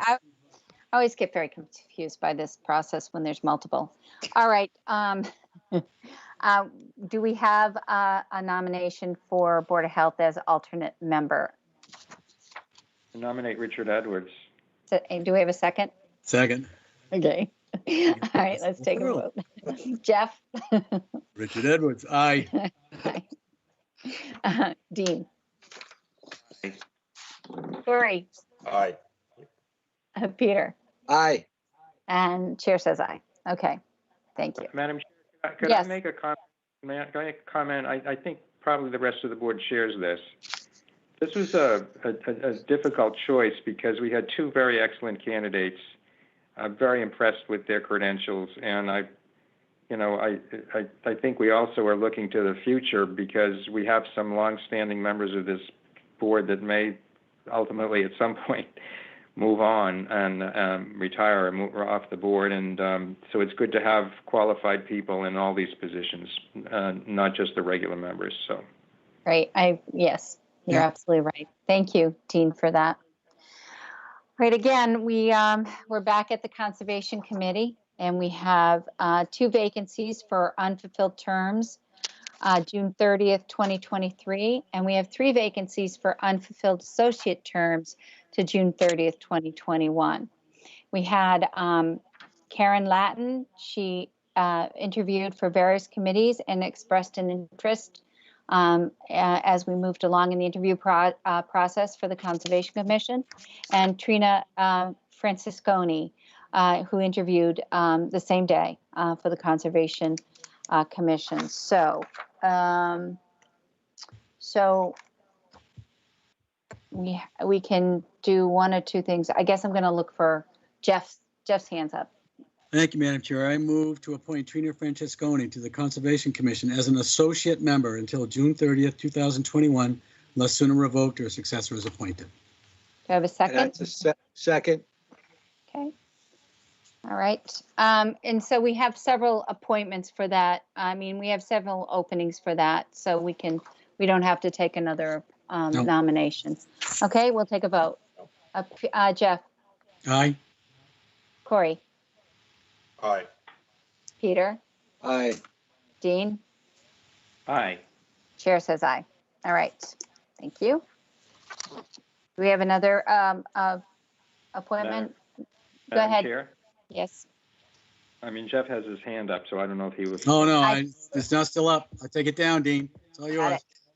I move to appoint Karen Latin to the Conservation Commission until June 30th, 2023, unless her successor is appointed. That's a regular position on the Conservation Commission. Right. A regular permission. I'll second okay. that. Second. Okay. All right. We'll take a vote. Dean? Aye. Jeff? Aye. Corey? Aye. Peter? Aye. Chair says aye. All right. Those were 2 very good interview sessions we had with both those committees. I'm very excited for those new members to be on both those committees. Thank you. Thank you, everyone. Okay. Our final business for this evening before we go to public comments is the town manager's report. So, hi, Jill. Hello. Well, I know it's getting late, so I'm just going to go over just a couple of things pretty quickly. Just a note for the conflict of interest and the ethics training compliance. We have our yearly acknowledgements, and then we have our biannual testing. And so those who have completed the test and provided their annual acknowledgements by means of town employees, as well as town officials, committee, board, and commission members, those are listed with the town clerk. So if there's any questions about it, certainly ask the town clerk or your staff liaison. And then I also wanted to note that the Council on Aging, I wanted to spotlight them because they've had some pretty cool events that have been virtual programming. So it's noted in there as a virtual programming for Master Gardener program. And then they've had a couple of drive-through events, one for the COA Veterans Day drive-through for 53 meals. And normally if we had a capacity for an in-person event, it would be 40 at the COA. So wow. a lot of great outreach. And then the COA Holiday Treat Trail, which featured gift boxes and assorted homemade goodies and so forth. And again, with a 40-person maximum in the dining room, they had twice the number of people in the drive-through. So I'm pretty excited about that. And then the last thing I wanted to note, last but not least, as I put my little notes here, are the employee years of service for February 2021. And as you see at the top of the list are long-serving Assistant Town Clerk Paula Tobin with 21 years, Michael Murphy, a police officer for 16 years, Pam Jones, our DPW administrative assistant, and she's been there for 16 years as well, and our own Shauna Neely, who's been with the town for 14 years. Wow. And then Hey, Shauna. I should pause there. And then Rachel Hutchinson, she's one of the first persons that I hired since I've been here. So I'm really proud of her longevity and all the work that she's been doing. And then, of course, we have Tom Teppel, Director of Public Works for 5 years, Rihanna Reynolds, our police dispatcher, Deborah Mayhew, who's our COA secretary, and Richard Corres, who is our DPW equipment operator, and sometimes you see him at the transfer station. So with that, there's the December monthly report, which is a good look at a year in review. And then just a reminder that annual reports are due. Shauna's working on that to try to get that compiled and over to our graphic artists for printing. And a lot of similar themes about the COVID pivot and just all the work we've done to keep connected to our community. So I'm really proud of the efforts of staff as well as our town officials. Thank you, Jill. Thank you very much. Peter, you have your hand up. Yeah, thank you, Madam Chair. Jill, yeah, I earmarked COA because of what was in here. And I talked to a number of people that are in my age group who were very complimentary about what was done as far as the COA is concerned. And they also mentioned the fact that they can't wait to get back into the facility, even if it is substandard. That was my editorial. But the second thing is that you may get a call from another town. I was talking to one of their selectmen and chairs of the committees. He called me directly and was wondering how we stay informed on what's going on. And I mentioned your report, and he was very thrilled about something like that. And whether or not his town manager might want to do that is another question. So I'm the one that did it, but I thought I'd give you a heads up. It is good, though. It is excellent. Good. Any other comments, Jeff? Yeah, congratulations, Shauna Neely, the best minute taker in the world. Thank you very much. That's right. She's more than that, I think. Amongst other talent, amongst other many talents. Thank you very much. Yeah. Thank you. All right. Any other comments for Jill? Okay. Thank you, Jill. Thank you. It's a hefty report. Okay. Our last order of business is public comments on our business agenda items, and that's where the public can speak. You have 5 minutes per speaker, and it is related to the business agenda items. So we do have a few people on tonight. Elaine, and then George Myers, and then Carolyn McClellan. Go ahead, Elaine. Yes, thank you, Madam Chair. I hope you'll let me comment on the COVID, because there was no opportunity for us to comment as public members during that period. I wanted to tell people to go to the town website and click on the most recent press release dated 2/2. You read from part of it, but also on there, it gives the public an opportunity to sign up with their email so that they will get notifications from the Barnstable County on vaccine clinics that are coming up. And I think that's really important because we're having a hard time navigating. I also wanted to mention that I spent a lot of time on this phone this morning, and I know that there was conversation prior to the meeting starting tonight between all of you as well. Everyone's scrambling to try and get appointments, and there are anecdotal stories that are increasing that people are getting calls from Cape Cod Healthcare to schedule appointments. I called Fontaine, which is a part of it, Cape Cod Healthcare. They're not taking patient names or scheduling. I called Cape Cod Healthcare directly, and they said they're not scheduling appointments or contacting people. And yet people are getting phone calls. So I had asked that we find out definitively whether or not Cape Cod Healthcare is in fact making appointments and how that's occurring. In order for the public to be assured there's equity for access to appointments, Barnstable County Health Department needs to be crystal clear that publicly to all those involved in the administration and distribution of the vaccine, that sharing locations and availability before the public at large is notified is strictly forbidden. We had an episode where 600 appointments got put out there, and there were suggestions that people talk, they get on the phone. And that's not fair. I called all 6 pharmacies on the Cape, and none of them have any vaccine, and they don't know when they're getting shipments. So again, Barnstable County needs to have a clinic in our area, the Lower Cape and Upper Cape or Outer Cape, because none of the places that we routinely go to have any vaccine. And then I would also ask Barnstable County that any vaccines coming onto Cape Cod, which are already extremely rare, are restricted to residents of the county, so that what occurred may have occurred last week, where 600 doses went in 20 minutes before the general public knew about it, won't happen again. We can do a geographical restriction as far as the state is concerned. So I hope that happens. And I don't know if tomorrow's conversation is interactive or if it's just a listening meeting with the county. I would also have to say that I was shocked that Dr. Edwards was not made the permanent member of the Board of Health, particularly now with COVID. His resume was absolutely impeccable. He specializes in immunology, oncology, and hematology and research. And what we need more than ever as a full-time member on the Board of Health is someone with his credentials, and I don't understand it. I simply don't. He was remarkable in his broad field, understanding the implications of viruses such as COVID. And that's all I have. Thank you very much. Thank you. Mr. Myers. Mr. Myers, you need to unmute if you're speaking. Okay. Thank you, Madam Chairman. I agree with one of the previous speakers. I believe it was Ms. McClellan, that there's not a lot of land in village centers that is presently available for affordable housing.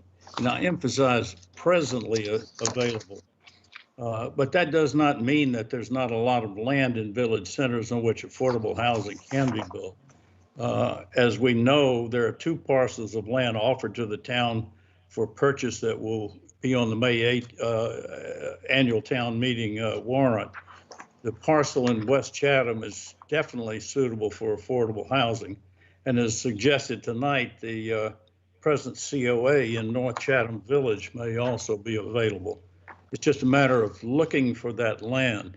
And one way I think to help resolve the apparent shortage of land in village centers is to hire a housing professional to work with the Select Board, the Community Development Department, Housing Partnership, and the other housing advocates. This professional would be dedicated and tasked to get shovels in the ground. That starts with a survey of every vacant parcel of land in town, particularly in village centers, to determine what parcels are suitable for affordable housing, what parcels can be gifted, purchased, swapped, or taken for affordable housing. She or he can also consider improved land that could be sold or gifted to the town. After land acquisition by the town or by a 40B developer, the professional then takes charge of getting the project built, dealing with the developers, the housing trust, planning board, and whatever else it takes to get the project built. As I pointed out, at least 8 other of the 15 Cape towns have a professional housing coordinator for performing those functions. And I think it would be worthwhile for Chatham to seriously consider hiring a professional tasked for that particular duty. Thank you. Thank you, Mr. Myers. Carolyn? Thank you, Madam Chair. So I'm just listening to all your comments on the various land that was considered this evening. And I did want to point out one thing to you, and I know most of you have lived in Chatham probably longer than I have, but I do need to point out that Middle Road is not on another planet. Okay, it is in Chatham. It is a beautiful neighborhood. Even though the particular lot is surrounded by woods, there's many houses there. There's many neighborhoods. It is a fabulous place to live, as Shireen mentioned. It is close to the Volunteer Park. You can ride, a kid can ride their bike to Volunteer Park, to Goose Pond, to Schoolhouse Pond. You can get on the bike path. And when we talk about what's suitable for affordable or attainable housing, I'm starting to feel as though that I don't really understand what that criteria is. And like, we like open spaces too. We like trees. We like being able to go outside and admire the natural world. If you're really concerned about location, and that seems to be a sticking point for your criteria, that you need a good location. First of all, location is in Chatham, so everybody's going to have to reconcile themselves to that. And second of all, in the housing production plan, when it talks about location being a preferred situation, that you go to the town center, or having properties that are close to the center, and that's a consideration for many people that might not have transportation. Again, I would think that would be maybe in some of the extreme capital A situations. If you're really worried about that with Middle Road, I don't know what Middle Road would look like. I don't know. I'm waiting for the housing person to come in and do assessment and go do some outreach. But I'd be very happy if Middle Road was just attainable housing, was just being sold as home ownership on a tiered system for people to own houses. It would be a wonderful neighborhood, a beautiful community that anybody would be happy to live in. And I'm not looking to, stuff it with a maximum amount of people. I want it to be a neighborhood that I'd be proud of, that I'd want to live in. I'll also point out that when you were discussing the property 2377 Main Street, I actually abut that property. And it's very near Middle Road. And my kids often would ride their bike to that area because they had friends there, and they'd go to Goose Pond and Volunteer Park and Schoolhouse Pond. They did have to cross 137. But yeah, it's a wonderful, wonderful neighborhood, and it's not out there in some mythical place, and anybody would be happy to live there. And if you are worried about pedestrians, people living there that don't have transportation, then if you want to make it attainable, I would be very happy with that. So I really think we need to just stop thinking about Middle Road as being on another planet. And it's also curious that the argument that we need to be looking in town for in-town locations, and the very next property that you look at was 127 Old Harbor Road. And interestingly enough, there's a single house there. As you know, we already own it. It would be the least expensive of all the projects you're considering. It would cost some money, but to invest in it and flip it into 1 or 2 units and put it into the MCI property, it would be Chatham's least investment to turn it into 2 units. And yet, right away, it seems like it's too valuable a piece of property. It wouldn't be right for attainable housing or affordable housing, and you don't want to do it. So I don't understand how you can have the 2 arguments in the same evening. I would like to see 127 Old Harbor Road turned into 1 or 2 units for the MCI property. The 847 Orleans Road, I really don't have an opinion of. I don't know that much about it. Obviously, I know where it is, but I haven't done a lot of research on it. The 2377 Main Street, as I mentioned, I'm an abutter to that. I can't imagine you having more than 1 house. I would be thrilled to have a neighbor there. That would be wonderful. I don't know how they're going to access it. I'd be willing to give right away through my property to put another house there. But that will all have to be worked out. I don't see how you could have more than 1 house there. And again, all these little properties are only going to be small numbers compared to what we could do in Middle Road. And the Stony Hill property would be fabulous for capital A rentals. So all the properties have their own unique situation. We have a big, huge problem. We have a lot of different people looking for housing. There's no reason we can't find a solution for all these properties to best fit their needs. I'm not talking about I think people are scared of having an affordable housing neighborhood, and it's going to bring down an area. I'll remind you that the CHOP neighborhood is a beautiful neighborhood. It's valued by the community. They're welcomed by the community. They have their Halloween thing where everybody comes from all over, and it's an asset to the community. And I just would like you to consider that and to realize that location is the town of Chatham, and we need to look at all our properties. That's all I have to say. Thank you very much. Thank you, Carolyn. Okay, before we adjourn, are there any final thoughts from the board? Oh, I Bill Bystrom has his hand up. I'm sorry. Go ahead, Bill.